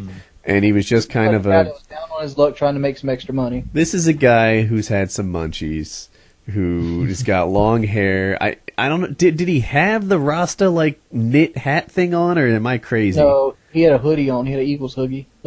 Okay. In my memory, he had like, I don't know, like one of those flat golfer hat things, but it was knit and it was like black, yellow, and red and green, like a Rastafarian thing. And in your memory, like he just like you heard Bob Marley for some reason whenever he was near damn you. near had a Jamaican accent as I replay this. This guy was white as he could be. He's white as Lefty. Yeah, he's a white guy, and he had long hair, and he was a gentle stoner sort of guy. He was shorter than all of us. Yes, but he might have outweighed me. And, that was it. There was no shooting involved. He probably shot some heroin up for all that money we gave him. I doubt heroin. I bet he smoked something, though. He smoked some heroin, that's what he did. I was thinking trees, but yeah, there's nearly 100% chance of that. Oh, hopefully we get to see that guy again here soon. Yeah, so when does I have people reaching out to me. I won't name names. I don't know. No, I try not to name other names in general. But Oh, Wings, if you can get another copy, I know another guy who would like one. I could try, but like my brother won't send, Stan won't send, Justin, me, and you. Like this guy can only get like 5 or 6 copies. Okay. I mean, he pretty much works at the distribution center. This guy is willing to pay extra on top of what he charges you. So, and he's a real nice guy. Justin knows the guy personally, so I had to talk to Justin. Okay. That's that other dude that was with us that night. Yeah, he was willing to pay now. He's like, I'll pay now, and I'm like, I can't take your money. I just know a guy who knows a guy, and if someone pays me, they get what they paid for. Like that's important.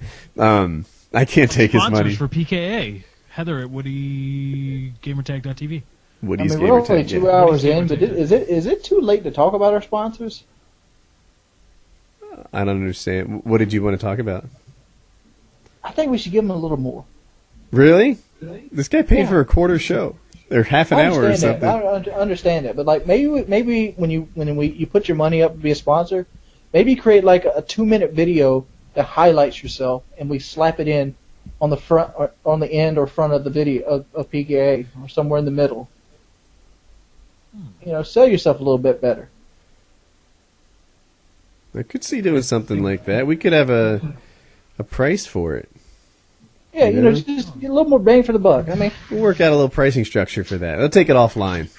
Yeah, we'll talk about that after the show. But I mean, I like what we talked about on PK 152. I like what the YOLO boys did. Mm-hmm. They were just some guys. They were just guys, and they were like, we just want to be mentioned on PKA. They were the best goddamn Middle Eastern weathermen in the Navy. Yeah.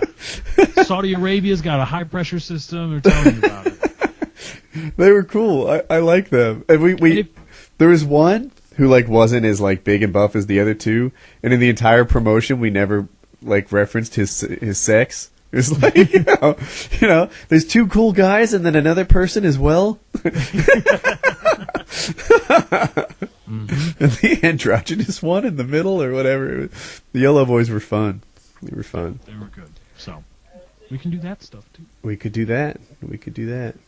Woody, I wanted to ask you, did you want to cover really quick what you talked about? Because there was a lot of cool stuff that we got to last week that just is lost forevermore.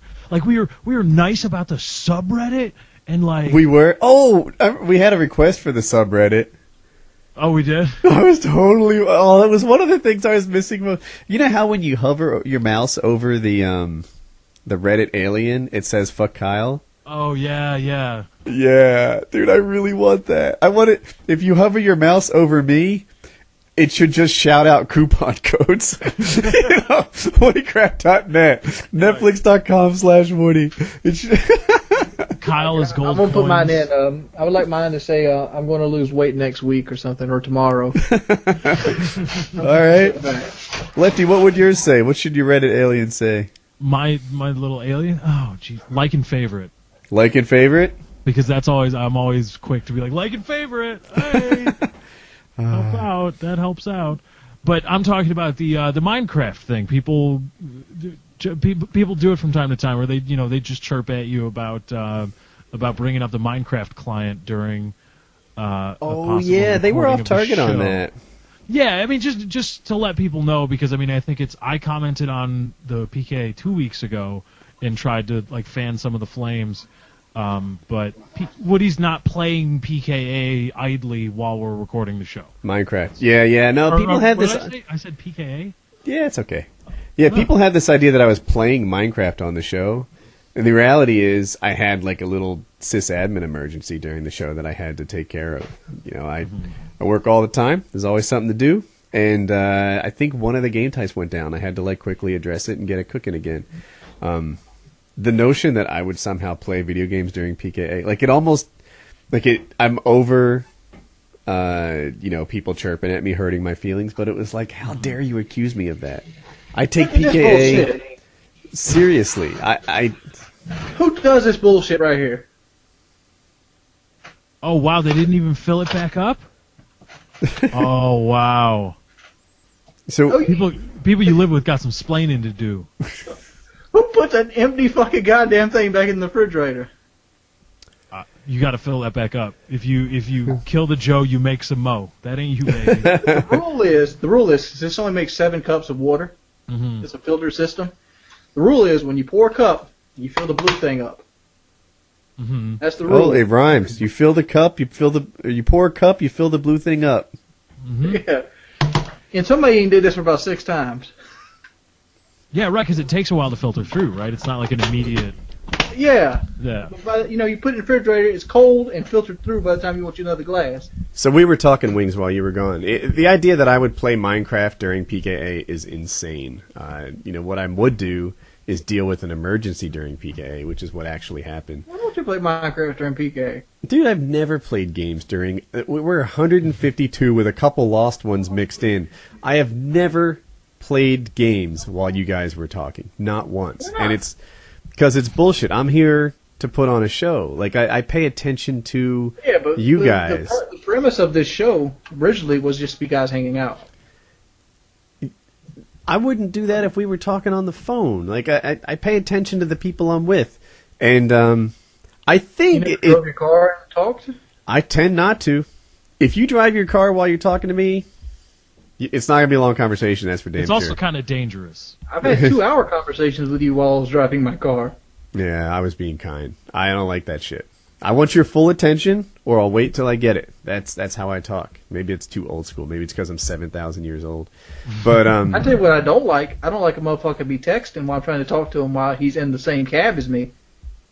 I don't like that either. But I'm ready to grab that shit and throw it out the window. it seems like the fussing on the Minecraft thing was just a symptom of the broader thing, which is a lot of people go to the videos on my channel to try to find something wrong. And I'm kind of over giving a shit. Like, if you think I was playing Minecraft during the show, you probably also think I'm a pedophile. You probably also think that, tell the motherfuckers, go to your video and learn to suck the dust off your dick. Suck my ass. Suck the dust off your... Wait, why is his dick dusty? Yeah, it's not, actually. But yeah, there are people who just are looking for reasons to fuss, and those people don't get hurt anymore. Yeah, fat motherfuckers. You can suck the cholesterol off my shit. I don't give a shit. I know I'm making you uneasy. I'm having a hard time having a conversation. Like, that's my struggle. You come back, you bring in your drink container, you come back, I don't know. So whatever. Go ahead, Wings, what do you have to say? I got nothing to say. I'm kind of thirsty. I was just waiting for my moment to go get me some water.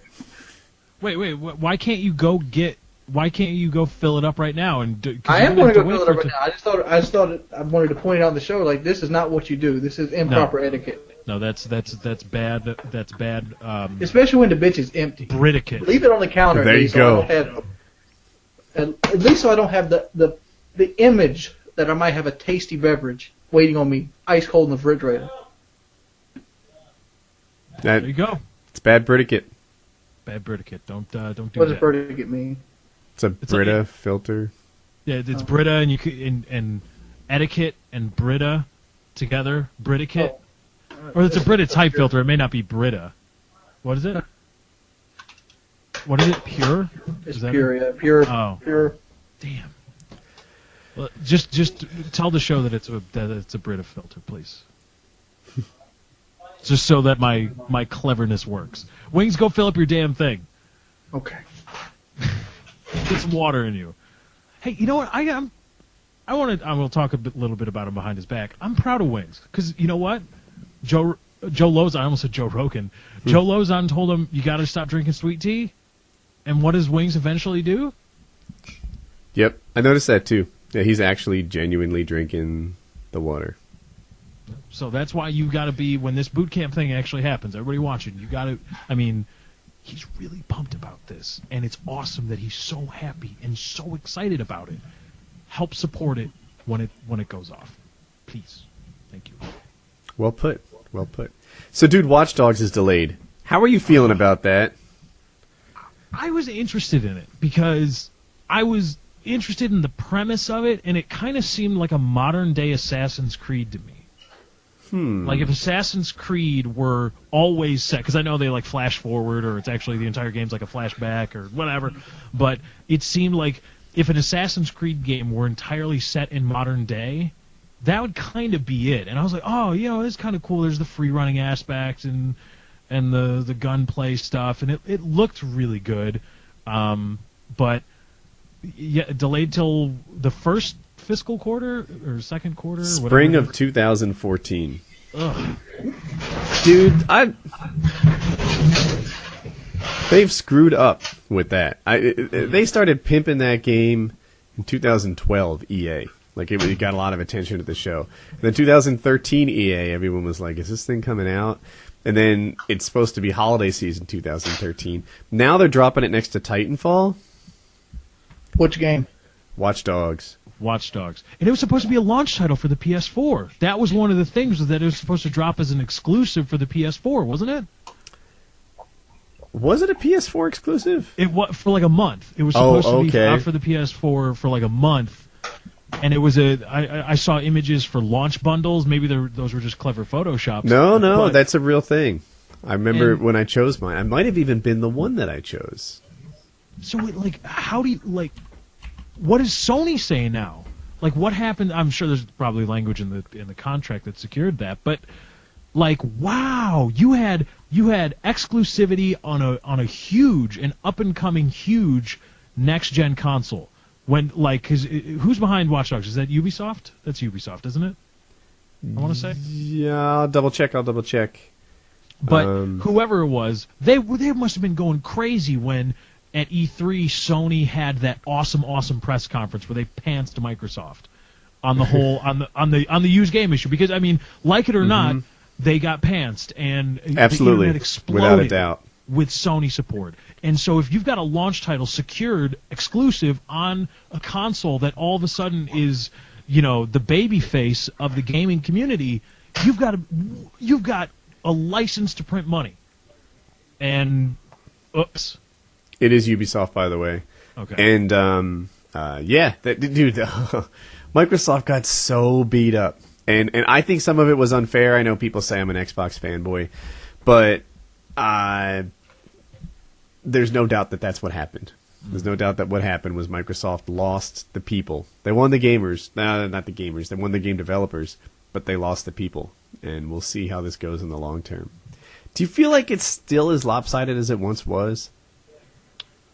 No, surprisingly. I don't. Like, it's evened out a little bit more. Like you don't have to be ashamed to be looking forward to the Xbox One like you did when they both did their press conferences.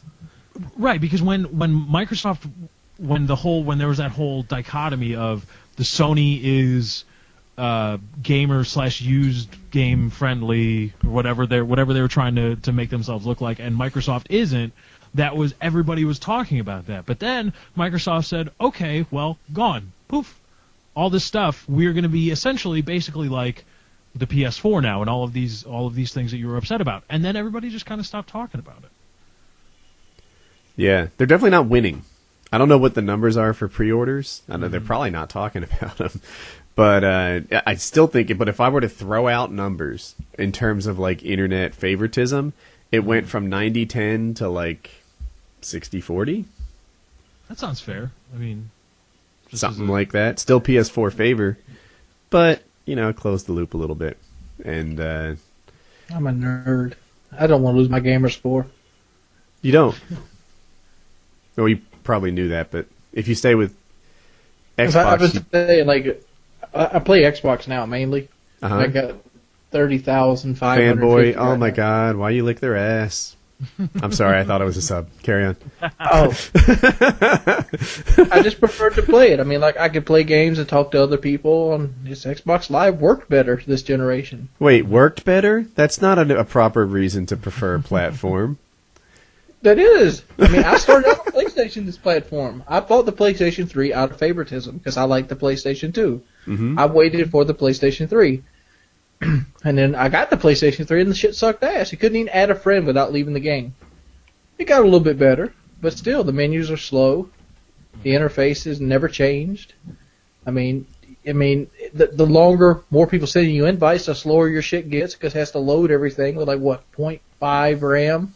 Have you something like that? Have you live streamed with the PS3? I don't think so. It literally takes like 5 to 7 minutes if you run a popular live stream to pull up messages and like add a friend. That's how unresponsive the menus are. Most people don't have that problem. Most people don't run popular live streams. But if you do, that's why people do it on the Xbox instead of the PlayStation. Next time, probably won't be an issue. I don't understand. It won't be an issue again. But, like, I'm already 30,000 gamer score in. I've already toppled Woody and Lefty in the gamer score department. That doesn't sound possible. Have you checked my gamer score lately? No, I haven't. Last time I checked, well, there you I passed go. it. You haven't checked it lately. What is your gamer score? You don't ever log online to actually for it to update. I actually logged online the other day. Let me check it. I'm online right now. This is an excuse for Wings to turn on his Xbox. Woody, how could you not see through that? No, I'm not playing a game. I'm just gonna scroll over to Woody and and then all of a sudden Wings is just gonna have that look off, like just looking right over that smug there. look right. You see it? Because I've effectively doubled Woody's score. More than doubled, I think. You're at 14,981. I'm at 30,585. Yeah, That would be more than double. more than doubled. But How'd you get one? How'd you get like an odd number? I don't know. I don't know what I got one for. The Grand Theft Auto, I have a 3 in there too. Like there's some rollover craziness. Oh, and that's what everybody missed in the Lost one, was Woody booting up GTA Online and actually getting in. And Yeah, doing I the got work. into GTA online in the Lost at 152. It worked, but I didn't get my 500,000. Did they hand that out yet? No. It's coming in there. I don't know if the title update is dropped yet. It's going to come with whatever the next title update is for GTA Online. Whatever. Would they give you $500,000 just for signing up to the online? No, they give you there's two. Well, yeah, but there's 2 payments of $250,000 in-game dollars, not real dollars. I understand that. I didn't expect them to shell $500,000 to everybody who wants the game. But yeah, for everybody that's attempted to play the game, I believe in the month of October, I forget what the cutoff is, but everybody that's tried to play the game is going to get that little stimulus. I package. better be on that list because I've got hours of not playing that game under my belt. If they somehow So if skipped I logged over me, in right now, would I be eligible for that money after it's fixed? You might be, but Wayne, stop trying to look for arbitrary reasons to boot up a game on your Xbox. I see the games you try to play. Lefty, But you you're might good be, because I didn't spot it. I was I didn't like, spot it either. I don't even have the. My sister has my GTA thing. You might be. I think you might be. I mean, here's the question, Lefty. You going to switch to the PC version when it comes out? yes, probably. You are. Will you lose your progress? Yes, probably. But you're okay with that, just to be part of the master I'm race. okay with it. Well, good one. But I'm okay with it because it's an MMO. It is an MMO. That's the idea. And so the grinding of. But the idea of an MMO is that you grind and you move upward and onward, and you're going to throw away. Like a lot of people would have a very difficult time starting a fresh character as an MMO.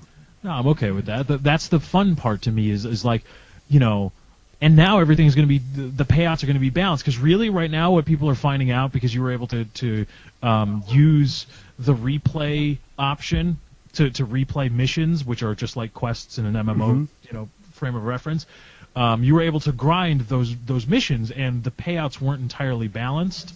And so now you've got people with tens of millions of dollars who are already level 100, level 120, and they're finding out that there's no real end game.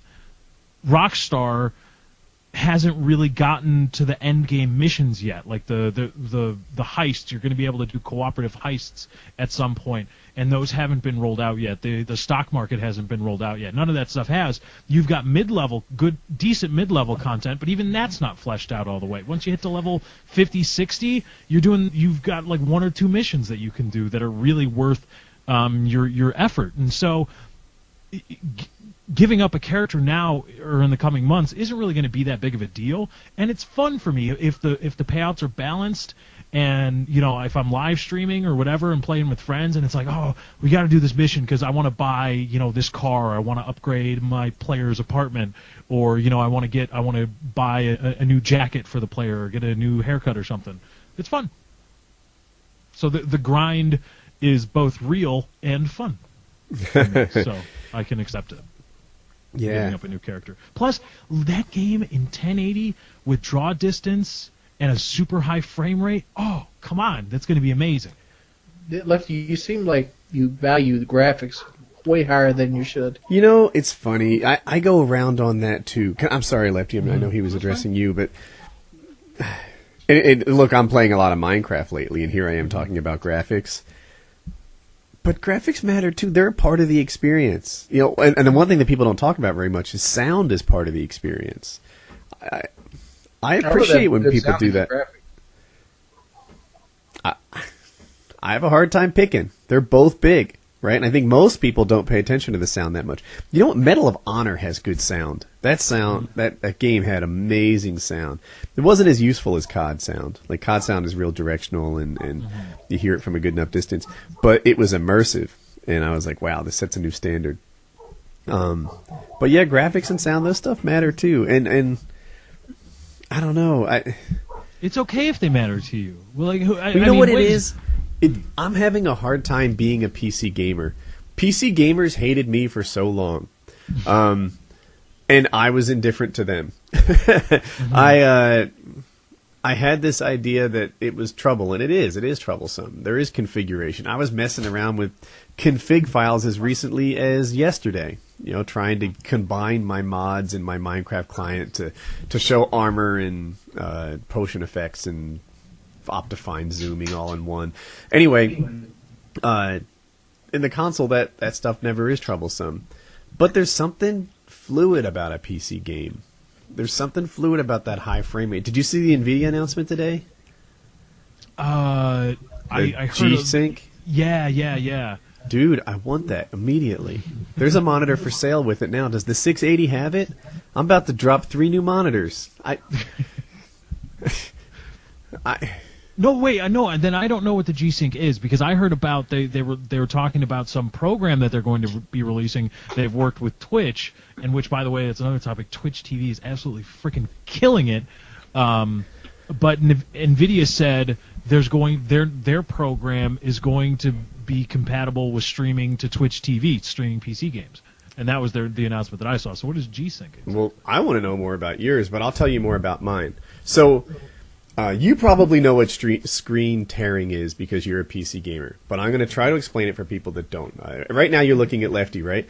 Imagine this screen paints from top to bottom, and that once or twice during this screen, there's kind of a mismatch between frames. So, you know, maybe on what you're looking at right now, right across Lefty's eyes represents a frame of distance. So on your game, as you're playing, you get screen tearing. There's a horizontal line that represents 2 different time frames, and it just sort of flicks by, and it's mildly confusing if one of those frames per second was out of sync. And the way it can happen is your monitor's refreshing 60 or 100 or 160, 120, or 144. The number's not important, but it's refreshing at this constant rate that doesn't sync up with the rate at which your video card is refreshing all the time, and it will give you half a frame from one video card render and half a frame from another video card render. Lefty, do you see any tech errors in what I explained? No. Okay. So what the G-Sync monitors do is a monitor that communicates with your video card so that you always get perfect frames that go together. And it's not like V-Sync, which just like slows down your video card to hopefully match the monitor, because that can create lag. Instead, it just gets your monitor to match your video card. I hope I'm getting this right. And it's no more screen tearing without input lag. And it is like the best of both worlds, and it's an NVIDIA exclusive. People are mad because they want their AMD cards to have it. But I've said this a bunch of times. I'm often accused of being an Xbox fanboy, and I feel like I'm not. I just choose the better system. And I'm sometimes accused of being an NVIDIA fanboy. Absolutely. I bleed green. I'm an NVIDIA fanboy. When 2 come out with cards that are even, I pick NVIDIA every time because I've tried both, and it's my preference. So, you know, that's that. And if you make videos, then NVIDIA and their CUDA stuff is just amazingly better than the AMD stuff. So I have a unique case in that I make a lot of videos. Anyway, G-Sync came out, and it's cool, and suddenly I want 3 new monitors so that I have this synchronization going on all the time. I'll take some too, and 2 brand new 780s or Titans. Yeah. NVIDIA, hit me up. Let me know. Is there a Titan TI that's going to drop? I don't know. Probably. There's You know- probably plans for all kinds of things getting ready to. The 780 Ti just dropped. Mm-hmm. They announced it or something, and they didn't give all the specs on it yet. But so what's happening is the AMD released their, what is it then, R9X or 290X? I think it has 2 names, and now it outperforms the 780, and we're unsure about how it performs versus the Titan. So suddenly the 780 is not their 780 anymore. They have a 780 Ti, which I'll presume comes closer to the new AMD card that dropped now. And the Titan, I think, is still the most expensive and top performing of all of them. We'll see. But if a Titan Ti is about to drop, I feel like I should wait for that. I have not heard anything, and I would be lying if I said that I was looking. I have no idea. All I know is my tech isn't good enough anymore, and I need more money to buy better things. Have you tried having more money? I keep telling you people. That's the one thing. The one thing I haven't tried is just having more money. I've tried everything else. I've tried praying. I've tried meditating. I've tried eating my vitamins and drinking my milk and saying my prayers. Who do you pray to, Lefty? Joe Pesci. Good Joe call. Pesci. Yeah. Maybe he'll answer your prayers and get you a Titan. Technically, he's more likely to answer your prayers. It's a George Carlin bit, Wings. It's actually pretty funny. But yeah, Joe Pesci. I pray to Joe Pesci. Because I worship the sun, but I don't pray to the sun because it's improper to presume on a friendship. Okay. What were you telling me about the streaming, right? I heard about that a while ago. Did they make progress on it? Yeah, NVIDIA, as far as I understand it, NVIDIA never had a program that was native to recording off of their own video cards. MSI has MSI Afterburner, which does do that, but it's not very good. And so a lot of streamers, a lot of YouTubers use programs like Fraps, XSplit, kinda, and in DX Story. But NVIDIA is coming out with their own kind of thing that does a little bit of what DX Story does and does a little bit of what XSplit does with regards to being able to send your game source to places. When's it come out? Because I've heard about this 6 months ago. I'm not exactly sure when it comes out. I can try to Does find it that support cards that are old like mine? I have a 680. Do you think it'll cover that, or am I going to need a new card? I will look it up. I'll look it up for you. I'll try my best. Are you surfing the web during Painkiller Already? I'm looking at NVIDIA news now. I'm teasing. NVIDIA introduces G-Sync, new gaming technology, and developer partnerships. Here we go. GeForce Shadowplay. Shadowplay. All right. Yeah, ooh, Shadowplay. I'm into Shadowplay. At last, NVIDIA introduces an advanced game capture tool that lets you, this is from the NVIDIA website, by the way, lets you capture and stream your greatest gaming moments with little performance hit to frame rates. That's the promise of Shadowplay, launching with the upcoming release of GeForce Experience 1.7 on Monday, October 28th. Well, damn, that's close. But Sure, do they tell you which extremely cards? hard. I'll look. The GeForce Shadowplay is high performance, fast, and free gameplay capturing device. Blah, blah, blah. It's also super easy to use, having the H.264 encoder built directly into GeForce GTX 600 and 700 series GPUs. How it works. I'm trying to see. Dude, I want this. It says Twitch streaming coming soon, and there's more to come. We're working hard to integrate Twitch with Shadowplay so you'll be able to stream your games to friends and fans worldwide. And It doesn't tell you which cards? No. Check out our feature story on GeForce.com. So now we got to go there. All right, I'm going to look this up. Are you surfing the web, Woody? Oh my God! You don't care about the show and all this stuff. And I just saw a picture for Batman: Arkham Origins, and I am super excited for that game. The end of October cannot get here quickly enough because I want to play Batman: Arkham Origins on PC. I have a problem with the names. I feel like Batman Arkham Asylum, Batman Arkham City, and Batman Arkham Origins. They just need to change it up more for me. Yeah, I think the way, because playing Arkham's Asylum and it's Arkham City. GeForce. Yeah, Shadowplay. GeForce.com. I started looking. Oh, look, there's a 780 Ti that's actually on one of the announcement on GeForce.com. Yes. Oh, you Cool. didn't? I knew that. Oh, a Titan Ti is what you were asking. Oh, wait. about. Oh, okay, I see. Yeah, It's I a was 780 asking. Ti. But I think I've gotten into the comic books, and what I've learned, or what I think I've learned, is that picture Arkham like as a modifier for Batman. Like, it's telling you kind of what version of the world, what artistic version of the world it is. So Arkham is it's not a different world per se, but it's just got a different approach, a different kind of style to the characters. And that's what that's Arkham Asylum, and then Arkham City and Arkham Origins are, kind of in this family of a larger Batman artistic universe. That's what I think I've learned. I can't see it. Oh, it leverages Kepler, right? So the Kepler cards are the 600 series and higher, right? Yes, maybe. I don't know. I'm sorry.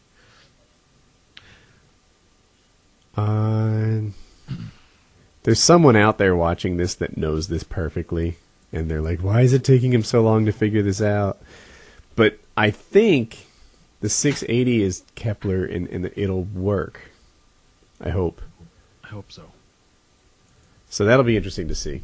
That'd be big. I feel like if I was running these companies, I would do some things that support trend makers. I think it's a good strategy, right? And I'm not talking about just me, but the people who are on those front pages of Twitch all the time, get them on your cards. You'll sell some cards. Heck, I think Xbox probably sold a lot of Xboxes because everyone on YouTube picked it, right? And everyone on YouTube picked it because it solves some of the unique needs of Xboxers. If you live stream at all, if you get a lot of messages, the PlayStation platform just didn't do a good job, and support the trend makers, and that has to be a piece of the puzzle, I think. And how many people have bought a Hapog that have really no interest? Like, Hapog has made how many sales based solely on the fact that, what do you use to record your gameplay? Oh, well, at the time, a couple of years ago, the Hapog, and now it's Elgato and all Avermedia, and it's like, all these people that have grand aspirations in their mind that, like you talked about earlier, Woody, that think about what it would be like to play with these people. It's like, well, then I can be like a streamer and like a YouTuber, and so I'm going to do it. And now, how many people that just they've got a laptop and a gleam in their eye, and bam, they're on Twitch TV. That's how I started. I remember how long did your first videos take to render?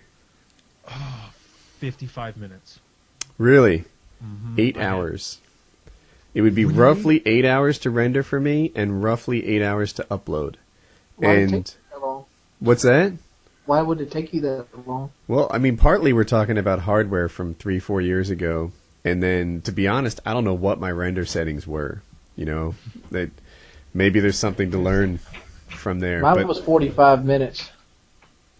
it took 8 hours when I first started. I didn't know anything about video making, and the YouTube uploader. The uploader, people complain about every change YouTube makes. Right? Every time there's a change on the internet, it doesn't go well. I can't wait for Reddit to beautify their interface and have everyone hate them. But I'll enjoy it. But YouTube has improved their uploader a ton. It is light years better than it once was. It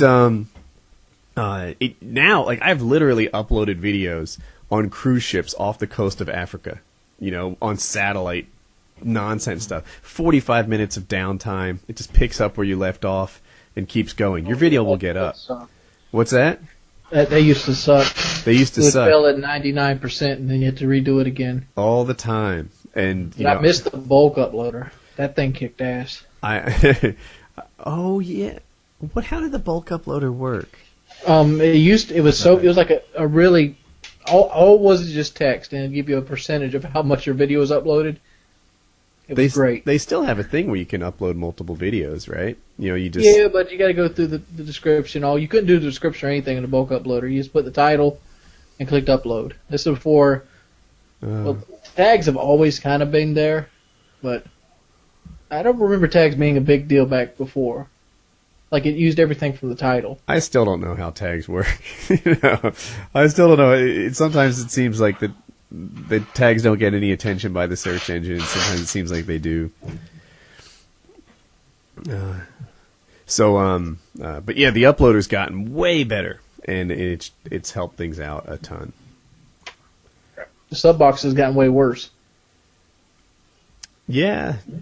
When I have to install an add-on to Google Chrome to make your site work better, your shit sucks. Does Subboxes publish to everybody, or is that still the intention? No. Publishers don't publish to anybody. I can't. Like, I never wanted to be those people that say, like, oh, the reason, I'd get 1 million views if every one of my subs saw that I put a video up. I think it's based on how much a person watches something. Like, Kitty tells me that if you don't upload regularly, then it doesn't publish your videos. No, that's not a problem I have. But that's what I've heard. It doesn't publish a video to everybody. Like, say, let's say Jimmy watches a Woody video on Monday, and he watches 65 or 70% of that Woody video. Say he cuts it off at like the 6-minute mark. And then Billy watches that video on Monday, and he watches 100% of that Woody video. So, and Tuesday rolls around and Woody puts another video up. Billy is most likely going to get the sub box because he had 100% viewer retention, whereas Jimmy is at like a 50-50 chance because YouTube is trying to decide if he liked Woody's video enough to want to see another one the next day. Really? I think that's how, I've been explained that's how it works. It's based off viewer retention and how often they like the videos and how long they watch the video itself. Wow, that seems just unnecessarily complicated. From a subscription standpoint, because the whole reason you subscribe, the reason you subscribe to a magazine is because you want that magazine. It doesn't matter if you don't read it. When you want it to, when you want to read it, you want to read it that week. I think they're trying to create an atmosphere where somebody comes to YouTube and they see something they like every time, and it's something they subscribe to. Mm-hmm. And if they didn't like a certain video, and it has this set amount of tags and this viewer retention on these tags, that it put the value down of them. I don't know. I've been explained to it that way. That's. But you don't. Not every video you put out goes to every one of your subscribers anymore. I know that for a fact. Really? Yeah. I've always wanted to. Like, I I'm never want to play to that myself game. And I got all my videos. Like, I'm subscribed to myself on War God YouTube, and I don't get all my Wings of Redemption videos. Yeah, like. I don't. Yeah, I want to mention names, and I feel like I can't avoid it right here. Blame Truth switched from Call of Duty to Pokemon at one point, right? And they're a very different audience. And he would say sometimes, like, "Oh, it seems like my sub box isn't. My videos aren't publishing because people don't watch them." That might be true, but I think at least part of it was that people like COD videos maybe don't like Pokemon videos too. I have something similar going on. If I upload a Minecraft video, then I know full well that there are a lot of people who enjoy COD who might not be interested in that Minecraft video. Fair enough. I think. So I don't want to sit here and be like, oh, I don't know, my Minecraft video didn't get 100,000 views. It's probably the sub box. No. Well, my channel's a better example of that, though, Woody. Okay. My real life videos get between 30 and 40,000 views. Mm-hmm. My Call of Duty stuff gets between 15 and 20,000 views. Could it be that most of those people lost interest in COD, no longer watch those videos very long, and they're just not getting the COD videos in my sub box anymore? But YouTube doesn't know what the content of the video is. I think they use the tags. Like, if I put Call of Duty in there, and, like, it goes, Billy has watched Wings of Redemption's Call of Duty video, he only watched 2 minutes of it. Let's take that one out, but, Wings' weight loss video update, he watched 80%. Here's another one. I think it's more likely that someone sees your thumbnail and says, it's a vlog. I'm totally going to watch this. So I should just put, a real-life thumbnail on all my videos. You know what? Misleading thumbnails. Like, for me, that's a contract I have with my subs. My titles and thumbnails will always represent what the video's about, and you watch what you want. And that, although they don't follow their end of the deal, I also think, like, if you only like COD, you shouldn't come to a Minecraft video and fuss. It said Minecraft in the title, and it has Minecraft on the thumbnail. STFU. But But so would that's Wings why I putting don't a do that. would Wings putting a picture of himself as a thumbnail, even if it's a COD commentary, would that be misleading? I guess it depends. If it's the same exact like camera position as his vlog stuff is, and it looks like he's talking to you, then like okay. Yeah. When he said that, I envisioned like a shot from his Sharpie knife fight, as the thumbnail, and then COD in the background, and that would be misleading. Okay. But if you that's do the say kind of what shit I would CNanners do. does, Like, if I wanted to be misleading, I'd be like, I'd have like a truck coming towards me, and I'd have like a scary face. well, like what CNanners and I don't know if Hutch still does this. Oftentimes they'll put their face, usually a funny face, like is superimposed on the character in the thumbnail, and that's not misleading, right? That's fair game. This is CNanners. He's playing this game. Usually they're good thumbnails. But also because they're doing it now, you can't do it. Which, Yeah, I used to have that. You copied CNanners. Did CNanners use my face? Damn it! But that is clever, though, the superimposing via Photoshop, and whoever does their thumbnails is pretty good at it. Because sometimes I can't tell. I'm like, why is Hutch holding a gun? He doesn't. I don't think he owns a gun. Oh wait, never mind. That's Photoshop. So. Yeah. That would suck if that's what YouTube is doing, man. That would just be not cool beans. YouTube? But Woody, doesn't that seem like an unnecessary addition of computation? Like, if that is how complicated the algorithm is, that YouTube has to calculate how long, it has to know your subscriptions, how long you've watched each subscribed video, what video tags you've watched, how long, and then decide, given all your subscriptions and what they're uploading, whether to show you what, when, and where, and how. I don't know how they're doing it, but YouTube seems to want to give you the subscription experience even if you don't sub to people. Like, I watch a lot of surfing videos on YouTube, right? I enjoy them. I surf, not at the level of the people I watch, but I surf. I go on vacations every year, etc. And if I see, like when I go to my YouTube homepage, it's mostly surfing and fighting stuff. Like that's what my YouTube experience is like. It only barely reflects the people I sub to. I feel like I subscribe to a category of videos that is surfing and fighting even more than people.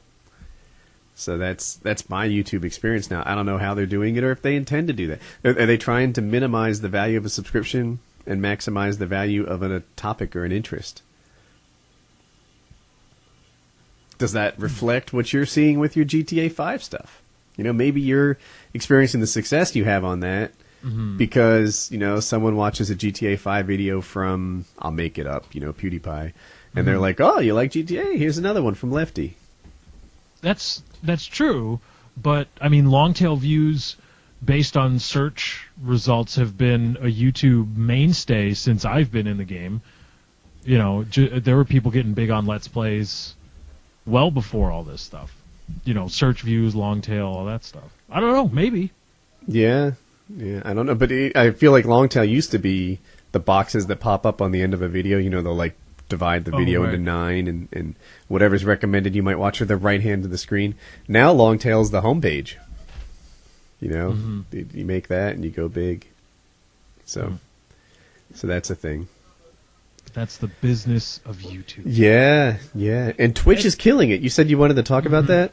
I just wanted to note, I remember, because I thought about it the other day, I remember when I first was, getting into this, and somebody was like, you should live stream. And I'm like, well, what's live streaming? No idea. And they're like, well, you just go to Twitch. And I'm like, Twitch.tv. I'm like, oh, you mean Justin.tv, right? And they're like, no, it's Twitch.tv. It was back in the day where you had to differentiate between Twitch and Justin in terms of the account you had and all that stuff. Twitch was just a brand new offshoot. And it was cool. I was like, oh, okay, this is a place just for gaming. This is cool. And, my live streams did diddly squat. But I've been around to see it go from this, small-ish group of people that were like, oh yeah, live streaming is kind of a thing. People like to watch you play games live and interact with you. To now all of a sudden, Microsoft they've worked with Microsoft to integrate Twitch streaming. First of all, they worked with Activision and developer and Treyarch to work live streaming directly into the game. Then they've worked with Microsoft to work live streaming directly into their console to facilitate that infrastructure. And then Sony, who made a deal with Ustream, was like, oh, crap, Twitch is the real hotness. Mm-hmm. Now Sony is coming to Twitch, and NVIDIA is working with all this stuff, and now it's just like, wow. Yeah, I hadn't even thought about Ustream right there. Ustream, that's a piss in your face. Sony went with Ustream? I believe whoever they're, I think it was Ustream. They were going with Ustream. I remember that. I don't know if they're still doing it. Yeah, I don't know.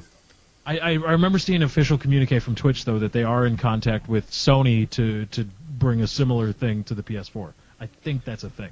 I have a question. You might know this answer, Lefty. What? But is Twitch actually part of Justin TV? Like, is it just something like a side company of it? Same company, new branding. Go ahead and ask Lefty about branding. Lefty, explain. Yeah, there we go. I was just wondering because they're owned by the same guy. Lefty, tell him it's good to have two different names for your brand. It's good. It's great. It's great to have a bunch of different, not completely different, but just kind of permutations of the same thing.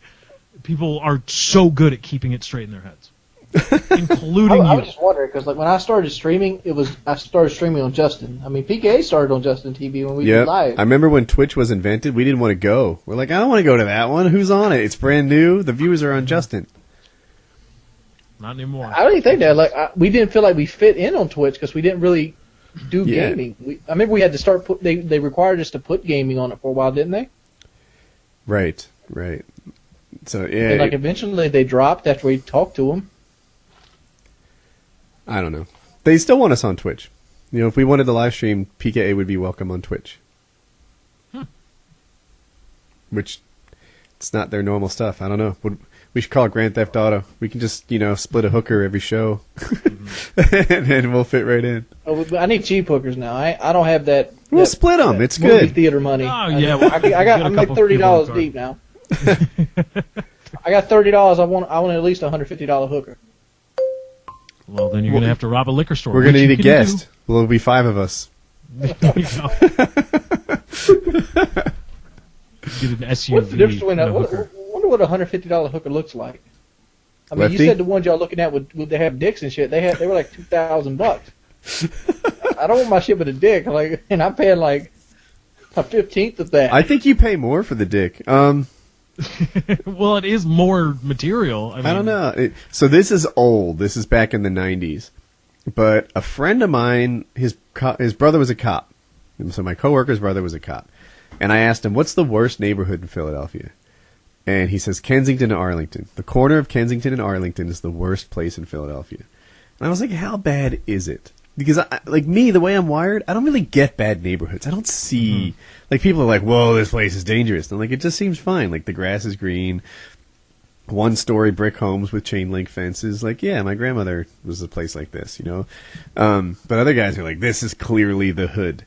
And I was like, how bad is it? Like, what makes it so dangerous? Quantify why the corner of Kensington and Arlington is so terrible. And he said, not a problem. There are hookers there that will do things for $2. And I was like, whoa. Wow. That's his measure. Wow. What an interesting... Is it called a cubric? A mubric? What is this word? I'm like, rubric. I don't think I used it right, though. Anyway, whatever is an interesting metric to use to quantify how bad a neighborhood is. The price of their hookers. Yeah, that would probably be a $2 hooker. I mean, the experience lasts 5 minutes, but you get something that lasts a lifetime afterwards, too. I would imagine. Now, that was the 90s. The time has gone by. Imagine we're talking about a $10, $20 hooker now. Inflation, too. You gotta, Right. The hookers, they've got to be in lockstep with that. The cost of crack has gone up since then, I would presume. Therefore, the cost of the hookers needs to rise appropriately. Mm-hmm. The cost of crack whores. Right, Wings? I don't know what a crack whore costs. Well, Wings, go. Oh God, do I want to send Wings to Backpage in search of a female hooker to see how much it costs? Yes, you do. You can go to Backpage and see how much it would cost to find yourself a lady. I'm on my way. All right. I don't need a then lady. I guess I get to go too, but I need an incognito window. If I'm paying, I ain't playing, son. That's the way I roll. Okay. I'm saying that bullshit, but you got to take him out to eat. You don't Gotta gotta take a get hooker. them Wait, I don't- That's why you pay them. You pay them to not have to do that.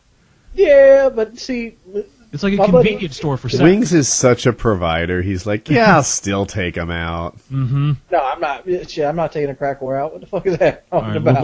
we'll go to. She'd probably get her dinner doggy box to try to sell it for $3, get some crack. All right, so I'm Dude, I'd be finding. standing there like, what the fuck you doing?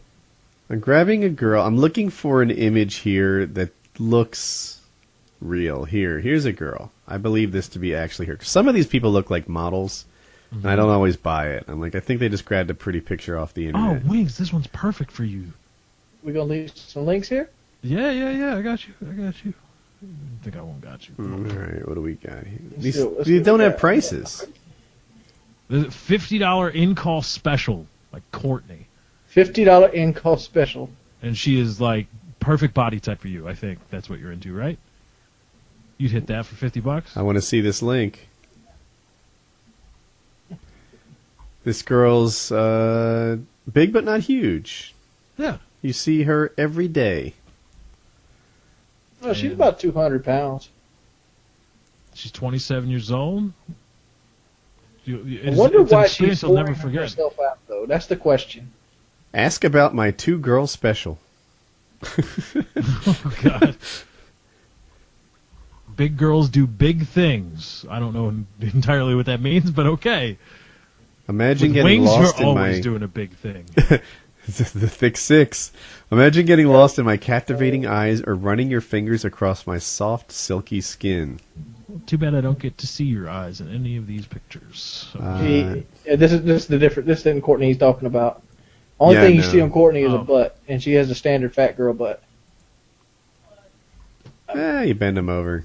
You look good. If you're just looking for $50 a bust a nut, there you go. I'm assuming that's a service I she can bust it up offers. for free, son. You know, I don't know if you remember, they gave us some passwords a couple weeks ago. I forgot about that. I haven't found any that mention price at all. Jello to the body in town tonight, $70 special. I bet Oh, you, wow. I bet you money though. That Courtney here's a cop. Really? Yeah. Why would you say such a thing? First off, the old Horry County Mounties, they do this shit all the time because I live in a tourist town, and this is obviously in Myrtle Beach, and it says no block callers and no texts. And she has 2-girl specials, and she kind of hides her face in everything here. There's really no nudity whatsoever. The picture up top isn't her. But that doesn't mean. But nothing on that page. I mean, it's not a crime. That would be an ineffective cop measure. Is my thinking. Why would it be here. an effective cop method? Because you want them to mention sex. You want them to say, "I am going to pay you to have sex with me." I think they Doesn't say will. anything about sex That makes here. it a crime. But she's using like kind of indirect language. She says, "In-call special." Blah blah blah blah blah. If she uses that coded language throughout, that doesn't mean anything. Wait, How- I how thought can she you- had to use the encoded language so that you brought up the sex and it wasn't entrapment. Right, but if you never bring it up, if you say $50 in-call special, and then you pay her $50 She and needs she's to there. draw it She out didn't- of she didn't you. tell you And, what you're gonna and do she with wants to $50 not of it. show her face so that people don't know her as a cop. That's true, or she just doesn't. I don't know. It just seems. Here's like it one would that be- does show her face, and she says, "I'm sexy, 100% real, no thugs, no hoodlums, please be discreet, come have fun." That seems like not a cop. I'd say this one right here is a cop. You say you're calling cop on Courtney? Yeah, I'm calling cop on Courtney. Okay, that's fine. And Woody acts like they give a shit about entrapment. They don't? They should, but look do at, Look they? at this though, Lefty. Because all that matters is the arrest record. It doesn't matter that the charges get dropped. You get Look- arrested look for at this, soliciting Lefty. a prostitute. Look at the Fuck you. pictures. All of the pictures are in the same room. Okay, so she lives in a house. She does live in a house. She lives in a nice house. She has love, laugh, help. But the fact is, hookers aren't going to take pictures in their house. No, I bet they do. Houses, hotel rooms, all these people are taking pictures in their house. Mm-hmm. Yeah. I don't know. Maybe this is up their alley, but I don't know. I don't think because I know for a fact that in a lot of southern counties, they run homosexual prostitute stings as a way to try to shame or out and shame homosexuals in a community. That's like a That thing. sounds about right. Sounds And uncool. that's like just absolutely despicable. Did you guys pre-order any consoles? I have I don't even know if I'm getting it on the release date. yeah. Why? I don't have the money. I got to see how live streaming takes off for me. If that's like another viable source mean- of income. From what I heard, Xbox 360 isn't gonna. There's still gonna be games released with almost in the next 2 years for the 360. Get this. The Xbox 360, as someone told me these numbers, I didn't verify them, has sold 80 million. And they expect to sell another 20 million before they retire it. That's a lot of 360s, even though in my head, the 360 turns off when the one drops. In Microsoft's head, Right. they're like, nah, we'll move another 20 million before this thing's over. What are you That's, saying? Like, I just don't see it getting the system as soon as it comes out. It's like buying a car with new technology. You're the guinea pig. Right, but that's your job, baby. yeah, but you're a YouTuber. You need to get it early, especially if you're gonna play console games and stuff. And if you get an unboxing, you get 2 videos at least out of it. You get going to get it video, and then you get unboxing video, and How much you think unboxing videos worth, Lefty? $1 million.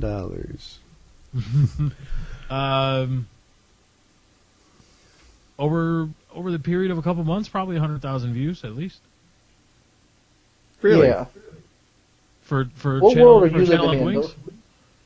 What What do world you living probably in, get a Lefty? little bit more because your watermark is a little bit higher for in terms of views, but if you get it out early enough and you've got the views on it and the like ratio on it, that'll slot you pretty decently in the search results. It'll help to do a good job. Yeah. Make it good. I have them both tagged. I'm just looking at them now. I'd forgotten what I ordered because I did it July 9th. I just pre-ordered both of them. And I don't have any games ordered. I haven't picked my launch titles yet. Just the consoles. I just wanted it to make sure I got it. You know, I don't. You're I don't not getting think Watch there's going to be a Dogs. run on them. I honestly don't. Rise from Microsoft looks pretty interesting. It's getting a lot of attention. I mean, graphically, it's amazing. Of course, COD. We got to get that. When are they dropping exactly? The Xbox One and The PS4 drops on November 15th, and the Xbox One drops on November 22nd, a week later. okay.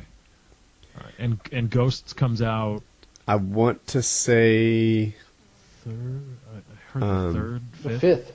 Is it the Comes out 5th? the 5th, and the Xbox One version comes out on the 15th. Well, the PS4 comes out, and the Xbox comes out on the given date. You can update for $10. That was a clever idea.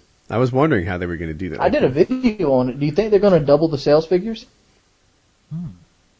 Like, say, Interesting. Yeah, I bet they did. Why wouldn't they? I mean, this is going to be by number standard. It's going to be the biggest Call of Duty ever because they're going to sell 2 copies to everybody. That pretty a lot much. of people, yeah. For that extra $10. They'll have... Yeah, that's interesting. I mean, wouldn't you? I would. I mean, but it's like the illusion of it's a really good selling COD. It's important, though. Yeah, they need to act like, these... And of course, they can't pump the sales numbers up too much. Like, Grand Theft Auto sold $1 billion in 3 days. They can't do that. But, if they say, hey, we sold more copies than GTA, that's a thing to hang your hat on, even though, the nuance is there that it's not. Yeah, I thought about it. I'm like, dude, this ain't going to sell Grand Theft Auto just on sheer number of volume or from the upgrades. Because who wouldn't take that upgrade for $10? I wonder how the GTA DLC is going to sell. Because I feel like a lot of people buy COD season passes. I would buy GTA Season Pass right now. Without even whatever they're announcing, I don't care. Give it to me. Take my money. That's how. What was like $1,000, Lefty? Well, I mean, Come on. he's let's be expecting realistic. it to be $50, $60. If they wanted 100 for it, Okay. Boop, there you go. I'll trust what Rockstar has given you, the gamer, with GTA 5 for 60 or rounded up to 70 with tax for $70. You can give them 100 and probably trust that they're not going to screw you. And even if they do screw you, it's not going to be as bad as how other people how other developers and publishers may screw you. But see, in my opinion, though, Lefty, DLC generally isn't as good as the original game. Name a case where DLC was better than what the game provided you out the gate. Better, I don't know, and I'm totally out of my depth. But didn't the Fallout DLC turn out really well? They did do really good DLC, but I wouldn't put it on the standards of the actual game itself. I've never seriously played Red Dead Redemption, but I know from everybody talking about it that their Undead Nightmare DLC was beloved by pretty much everybody. Borderlands DLC is on that level too. I don't know. Maybe I just played COD too much. But the map packs sucked ass. I don't think they suck this year. Did you play them? Yep. Half of them are remakes. That's normal. I feel like the first 2 DLC drops for COD, the maps were, in some cases, better than the originals. They were really strong. In the third one, the zombies was really strong. And I don't know about the maps quite as much. I like the third one's maps the best. Really? The third one has that map on the beach, right? It's sort of open? Yeah. There's Cove, That one. Pod, and Dig. And one more. Frost. I don't love the third ones. The Peacekeeper, that was good. The DLC, it had a new gun. They should do that more often. That's like a cock tease, though. Like I thought we were going to get a different gun with each pack, and like, oh yeah, they put 5 extra guns in the game they just didn't release to us. This is going to kick ass. But no, it's just an extra gun they kept out of the game, and they just put with a DLC pack. I know how difficult it is to balance these things, but I'd love more stuff. Do a DLC perk. Yeah, DLC drops, all of a sudden you have freaking, I don't know, Ghost Pro or something. That's probably a terrible idea. Want to buy the DLC. They're scared that the DLC is going to give you something that somebody else doesn't have. Fuck them, buy it. Give me a new piece of equipment. A blowing up sensor nade. Or a claymore sensor. I don't care. Give me something. Give me a new kill streak. New kill streak. That's a great idea too. That's pretty good. Kill streaks, perks, equipment. Now give me a gameplay element. Because How about the gun. this? How about just abilities? Like, give me the chance to put different kill streaks on different classes as like part of an add-on. I want that from day one. Mm-hmm. Yeah, Those but are one of the good things you about pay Modern money for it Warfare though. If they offered it right now. Well, right now, I don't know. The game's got 2 weeks left in it. So, yeah, I don't know. I Who do did you what think I is the wanted to premier Call of Duty author right now? I think it's Treyarch. Treyarch is still the better Call of Duty guys. Mm-hmm. Like even though Black Ops had a lot of things I bitched about, I played it still, and that's more than I can say for Modern Warfare 3. I was done with that shit by January. Yeah, that's still to this day the only Call of Duty I didn't max prestige on. Really? You didn't max prestige on Modern Warfare 3? I didn't. I got to 6th on PlayStation. I got to like 7th on Xbox. Huh. Adding I got to them up 1. I think I had enough tokens from previous games that if I prestiged once, I got like 9 or 10 classes. And that's all I wanted. I hadn't prestiged until Black Ops 2 in a couple of years. Like I had done it on Modern Warfare 2, then I didn't do it on Black Ops 1 or Modern Warfare 3. I just went to like the first prestige, I think. But for Black Ops 2, I hit max prestige. I maxed prestige on PlayStation. Well, I master prestige on PlayStation and Xbox this year. Yeah. I just did one, but yeah, I'm also master prestige. I liked hitting master prestige. I was looking forward to it. I did it. It was cool. Like now there's no rank next to my number. Even now at the end of the year, when you're master prestige, you stand out in the game a touch. Like there's not too many master prestiges in the lobby with you. Shoot. I got called a no life for the first like month. Oh yeah. I used to play with this guy in Modern Warfare 2. It was 2 things. 1, he played a lot of COD, and 2, he was really good at it. You know those guys that get like 50 to 70 kills every game? He was one of them. And everyone was calling him no life, no life. They were just chirping at him constantly. And at first he would defend himself and be like, look at my time played and look at yours. It's not so different.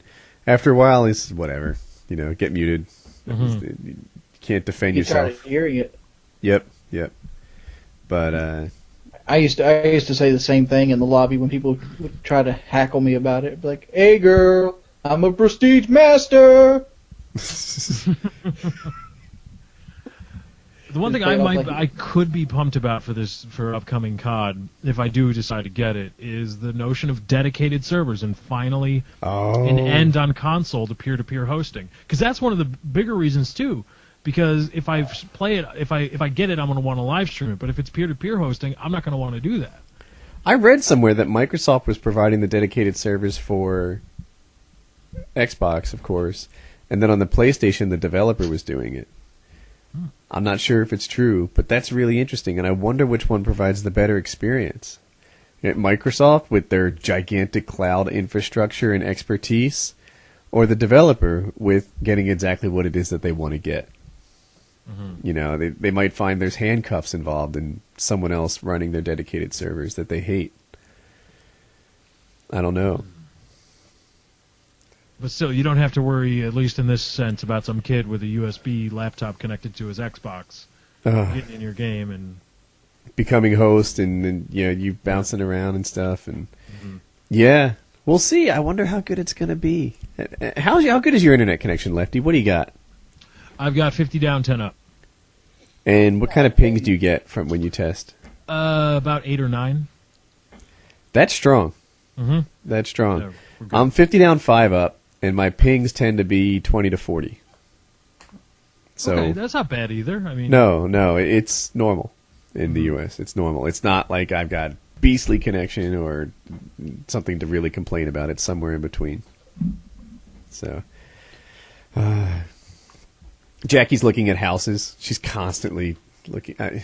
And you've got the internet service provider maps overlaid right over everything that she's looking at. It's a big thing. She looks at it. She's like, what do you have? And they're like, well, there's DSL here. We're like, GTFO. We're not going to live on DSL. Get the hell out of here. We make a living on the internet. That's a no-go. How is Frontier Communication? Like, I have to look into them. And then business lines and people if can... you were to move, Woody, I would take nothing less than Google. Well, then you're going to live in Kansas. We'll live in Kansas. There is some place called Greenville or something in North Carolina that the town runs the internet, and they get 100 megabit up and down. That's legit. Looks like you're going to Greenville, North Carolina. I hope I have the name right. I could Google it, but that's really interesting. I wonder how good it is. Like how reliable it is. How it's a couple years old now, but I want new internet. I want it to be great, and I'm certainly not going to move someplace with crappy internet. I don't know. Every time Jackie finds a place and crosses it off her list, I feel like I dodge a little bullet. And I told her, I'm like. Yeah. It's so stressful. She's looking at homes and they cost a lot of money, and just like you want to wipe out this nest egg we've been saving. Well, that's big people talk. That's what all the adults always talk about. Behind the scenes, you never hear it about it. That's because you don't know. Like, I mean. A lot of things that I don't think, and I know some people get a little bit upset when we talk about quote big people issues, things that they really just don't have experience with. And if you don't have experience with it, it's okay to not completely enjoy talking about that. But think about how many people in the last 10 years were so excited to buy a house, and were so excited to be able to start paying it off. The last 2 decades, they got their college degree, they got their job, they're making 50, 60 grand a year, 70 even, they're really happy. And they get a car, and they're paying off their mortgage. And then all of a sudden, through real no fault of their own, it was a collective issue, you're upside down in your house. You've refied out all the equity, and you owe more on the house now than the house is worth. And that's and how many people maybe even bought a second home because they got a promotion and they were all excited. They're like, yeah, even if I go back to what I was making, we can afford this no problem, as long as we don't owe more on the house than these houses are worth. As long as we can sell one to stay afloat in the other, and then you're screwed. And how many people had to have that discussion where, like, do we want to wipe out this nest egg? And they were like, yes, we are sure about this. And then now they're in a hole, nowhere to go. You're stressing me out, man. I don't mean to stress you out, but it's a serious, because some people might just think of it as like, oh yeah, it's a house. You got the YouTube money. I can't. I'm not commenting because I ain't got no room to comment it. I bought another truck when I had a truck. So, but I can say this: there's nothing wrong with the house you live in now, and the kids are going to grow up faster than you're going to need more room. That's it. These are the things I throw out to Jackie. I mean, it's cheaper to do renovations than it is to buy a house. But it's not cheaper to do the things that we'd really like. I'd like to have another room. I'd like to have a much bigger room. You can't have a bigger room in your current house. And you'd have to completely redo your HVAC because you've got to have a window unit, right? You got a HOA and shit. So I don't know about that, but like if I wanted a bigger room, I'd just build it on, and it costs like less than $3,000. Yeah, it wouldn't. It'd cost a lot more. We could do the attic. Maybe, I don't know. I have to run it by Jackie and be like, what can we do with this house? How nice would this place to live? How nice would this place be to live? Like if we had a maid come often enough that was always beautiful here, and we had, we freshened everything up. Everything you didn't like about this house, a handyman and a maid made it nice, and that's still a lot cheaper than a new home. What if, I don't know, what if we made this thing the thing that we really want, and financial security was there, right? Because I'm doing great, but I don't know what tomorrow brings. That's the nature of this job. That's the nature of everyone who works in entertainment, right? Mm-hmm. It doesn't matter if you're an athlete, an actor, a YouTuber, or a musician. Oh, are you doing great? Next year's a whole new thing. You don't know. You don't know. We'll see how the tides turn for Woody if Verizon all of a sudden announces that they're rebuying back their territory and bringing Fios to his area. Then he's like, Jackie, let's get the fuck out of here. We're going.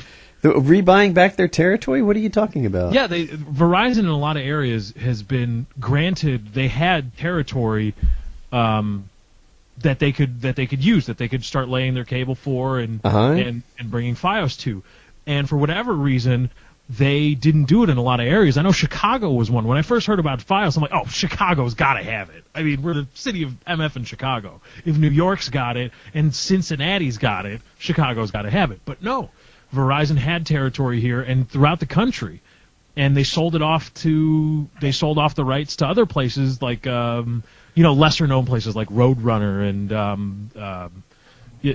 just odd names that you never really hear about. Roadrunner's the one I use, so it's not that crazy to me. But carry on. But they sold off all these. Roadrunner may be bigger than I'm thinking. That's Time Warner, but carry on.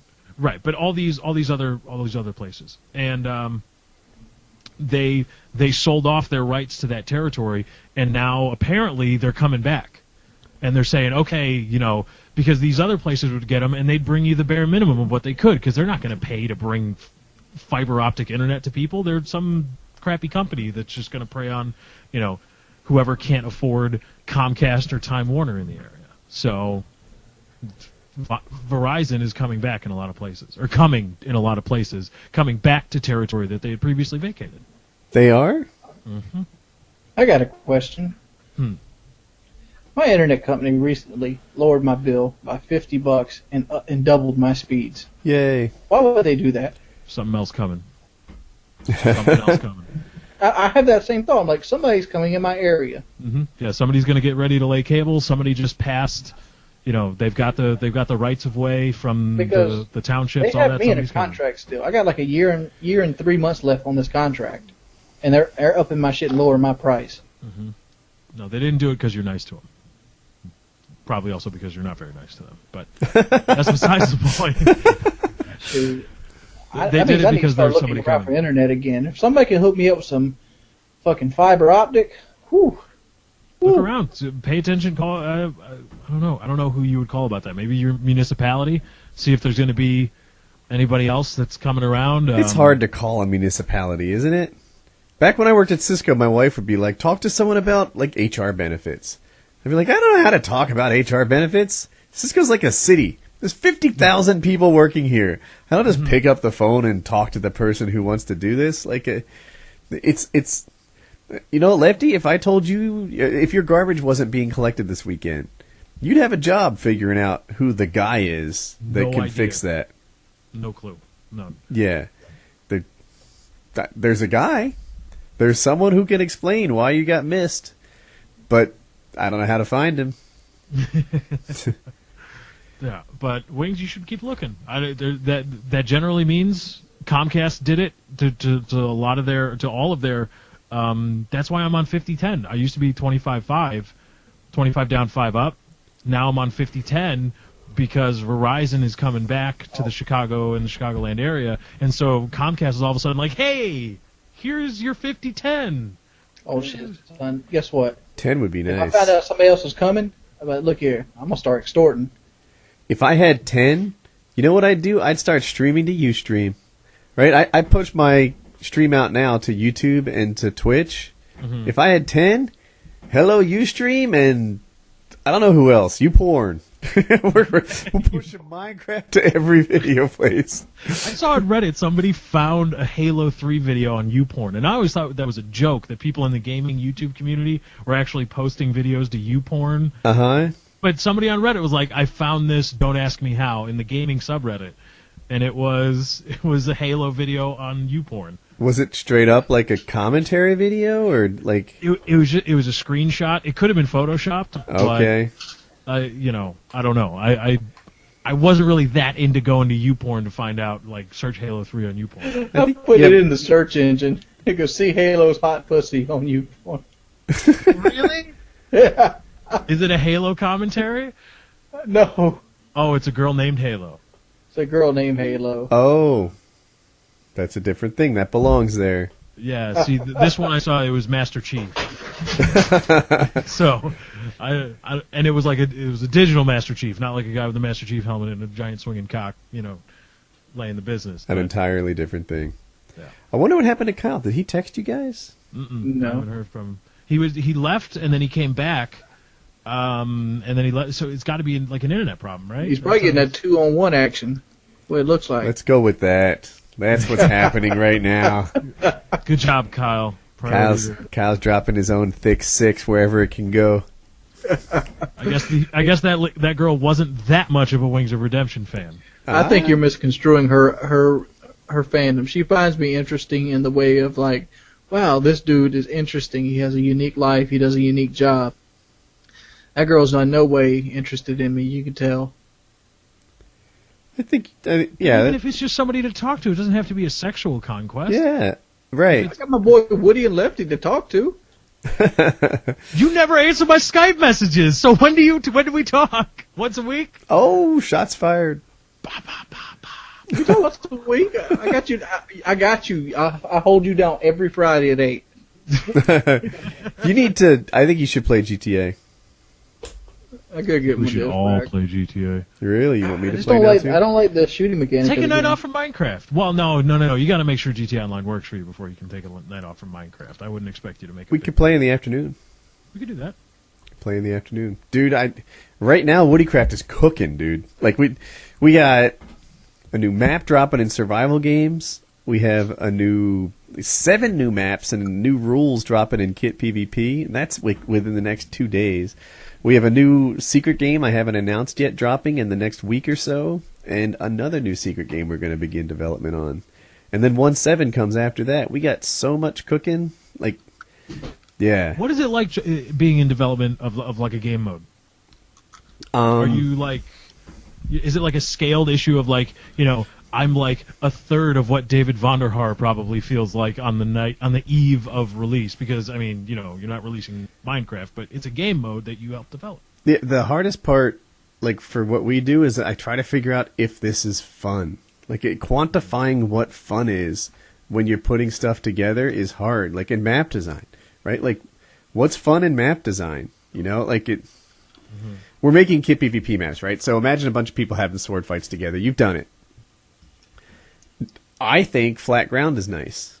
But then you make a map that's all flat ground and you're suddenly like, well, I don't know, this seems kind of boring. And it's easy to run away. So we need to have some sort of obstacles in here that make it a little trickier to escape. And now all of a sudden, like, it's not flat. And I've got, buildings and cacti. And I it's like, I just have, the hardest part for me is quantifying what makes a game fun. The Thunderdome. We have actually, I don't want to give anything away. Oh. One of our maps might be like that, you know, the same sort of concept. And that's a flat one where you're sort of trapped where you are. And, is that fun, right? You know, what if you fight 2-on-1? Is that fun or does that suck? I'm not sure. It's fun if you win. It's fun if you win, yeah. Oh, and then balancing. Oh, so our current kit PvP, basically there's the same class, you know, sword and a bow, and it gets better 10 times. And the problem with that is it gets a little pay to win, right? You know, if you're at that 10th level and you're fighting someone who's never donated, if you're really good, you can kill me, take my armor, now you've got great stuff. Or you can maybe kill a medium guy, take his armor, kill a top guy, take his armor, and work your way up. We have admins who consistently prove that's totally possible. But if you're a regular PvPer, and I think that's the skill level I am now, normal, average, then, you know, mostly whoever has the better armor wins, and it gets to be a little pay to win. The next one, we have 12 classes coming out, and they're all played differently, and we work so hard to balance them. And you know what, the thing, like, I might have one guy who's really difficult to kill, a tank class, but you also have like slowness attached to you. And then you might have another guy who's a ninja, and he runs really fast and he can move around, but he can barely hurt you. So, you know, you've got to strafe, you've got to, you know, dart in and out and play. And balancing 12 classes, like, that's tricky to do right, you know? So we put a lot of time and effort into how the maps play, how the classes go. And what's going to happen is I'm going to release my baby to the world, and the people that give me feedback will be the ones that say my baby is ugly. And that's exactly how Vonda Harvey feels, Your baby's got a square head. Yeah, your baby's got a square head. Oh, they actually... In Minecraft, it's true. In Minecraft, it's true. There you go. But yeah, I think...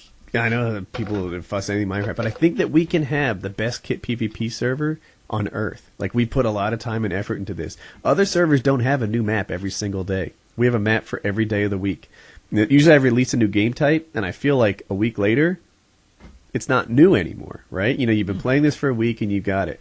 If there's a new map every day, this thing can be new for like 7 weeks, right? You know, that should be a thing. Every day there's a new map, and it could be a long time, and it should be really cool. So I'm hoping that it hits the ground and people love it, and they say this was amazing and you did a good job. But I know also in my heart that the people who give me feedback will be the ones who want something different about it. So, what we learned from this conversation, folks, learn a trade skill. There's only one way to make a motherfucking chair. That's not true about chairs. There's a lot of ways. There's a lot of ways to make them, but pretty much people want the standard 4 legs with a back. Yeah, I don't know. It's been like one of my passions lately, like, you know, making this thing the best that it can be, and I don't know, I'm psyched about it. It's really cool. It's really cool. So it's. And I must be doing something right, because the other Minecraft server owners are all mad at me. There you go. WoodyCraft. WoodyCraft.net. Yep. Make everyone mad. I was getting confused. WoodyCraft, WoodysGamertag.tv, and WoodyCraft.net. Right. Your branding sucks, Woody. Ugh. Good Not point. really. Yeah, WoodysGamertag.tv was just something because Heather would reach out to people, and they'd be like, "You're not really his agent." And it's like, oh yeah, we need something a little better than like Heather at Gmail or something like that. So we got her a branded thing, and then I put that email on my channel so they could see the association. You know, Heather doesn't look like what I thought her name would make her look like. Okay. I picture her as like one of those like homely 34-year-old women that has a little bit of a weight problem. That's not her. No, That isn't her at all. that's not her at all. She looks tiny, like not like a little person, but like a like eat something once. In a while. I just go for something. Fuck. Yeah, she's naturally thin. The new Call of Duty, what are those things called? Like Robert Bolin and Josh Olin, Community managers. manager. Yeah. community manager. Her name's Tina. She Right, has me I on met like her. a special list on Twitter. She has you on a special list on Twitter? Yeah, like she added me to like one of her like lists. Oh, she's really nice. I was talking to She's her. really nice. She's the only person that follows me and responds to me. I was talking to her at the COD Ghost event, and I was kind of like, hey, good luck with this. The hate's going to come rolling in. I hope that you're like, braced for it.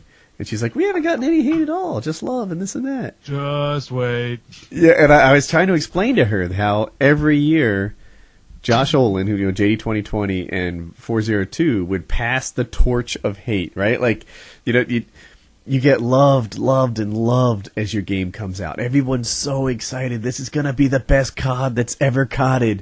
And then you say, no sniping in this one. Sniping's nerfed again in COD Ghost, right? Like, Oh yeah. how did they nerf it? I forget exactly what they did. I They don't said know. there's no quick scoping though.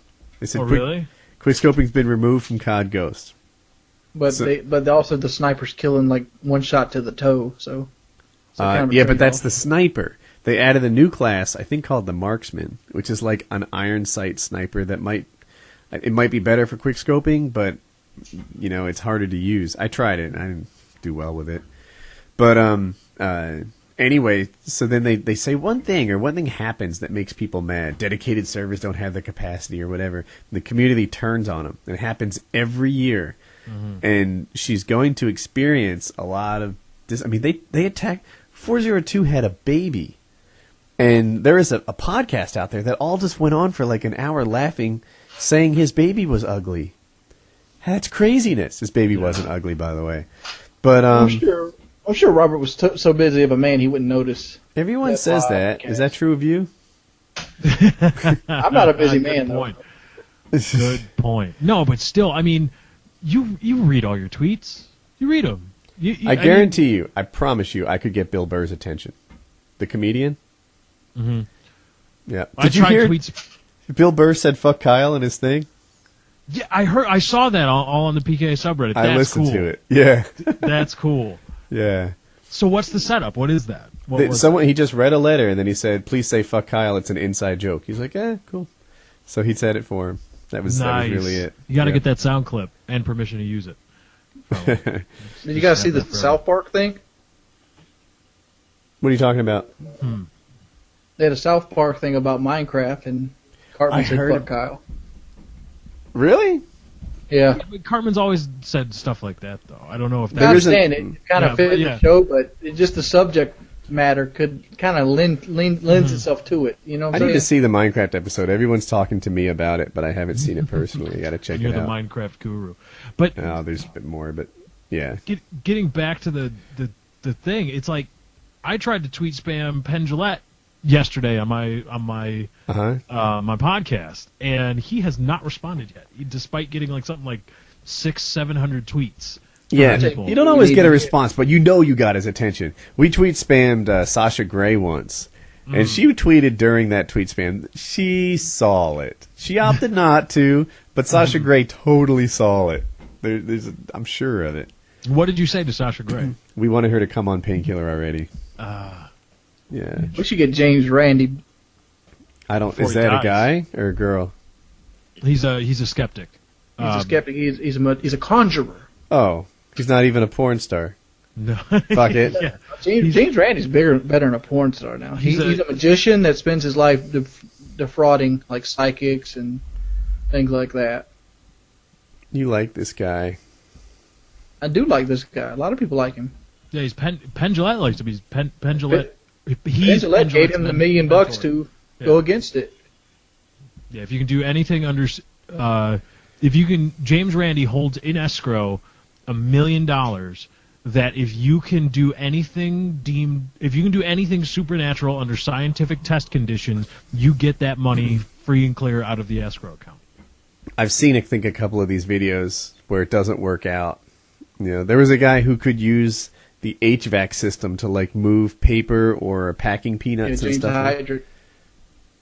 What was that? Wait, you know It this? was James Hydrick. He was a child molester, but he like move a pencil on the table, and then he like breathe in with his lungs and like blow the telephone book, and you couldn't really tell he was doing it. Yeah, that's the one. Good stuff. And he died in prison, by the way.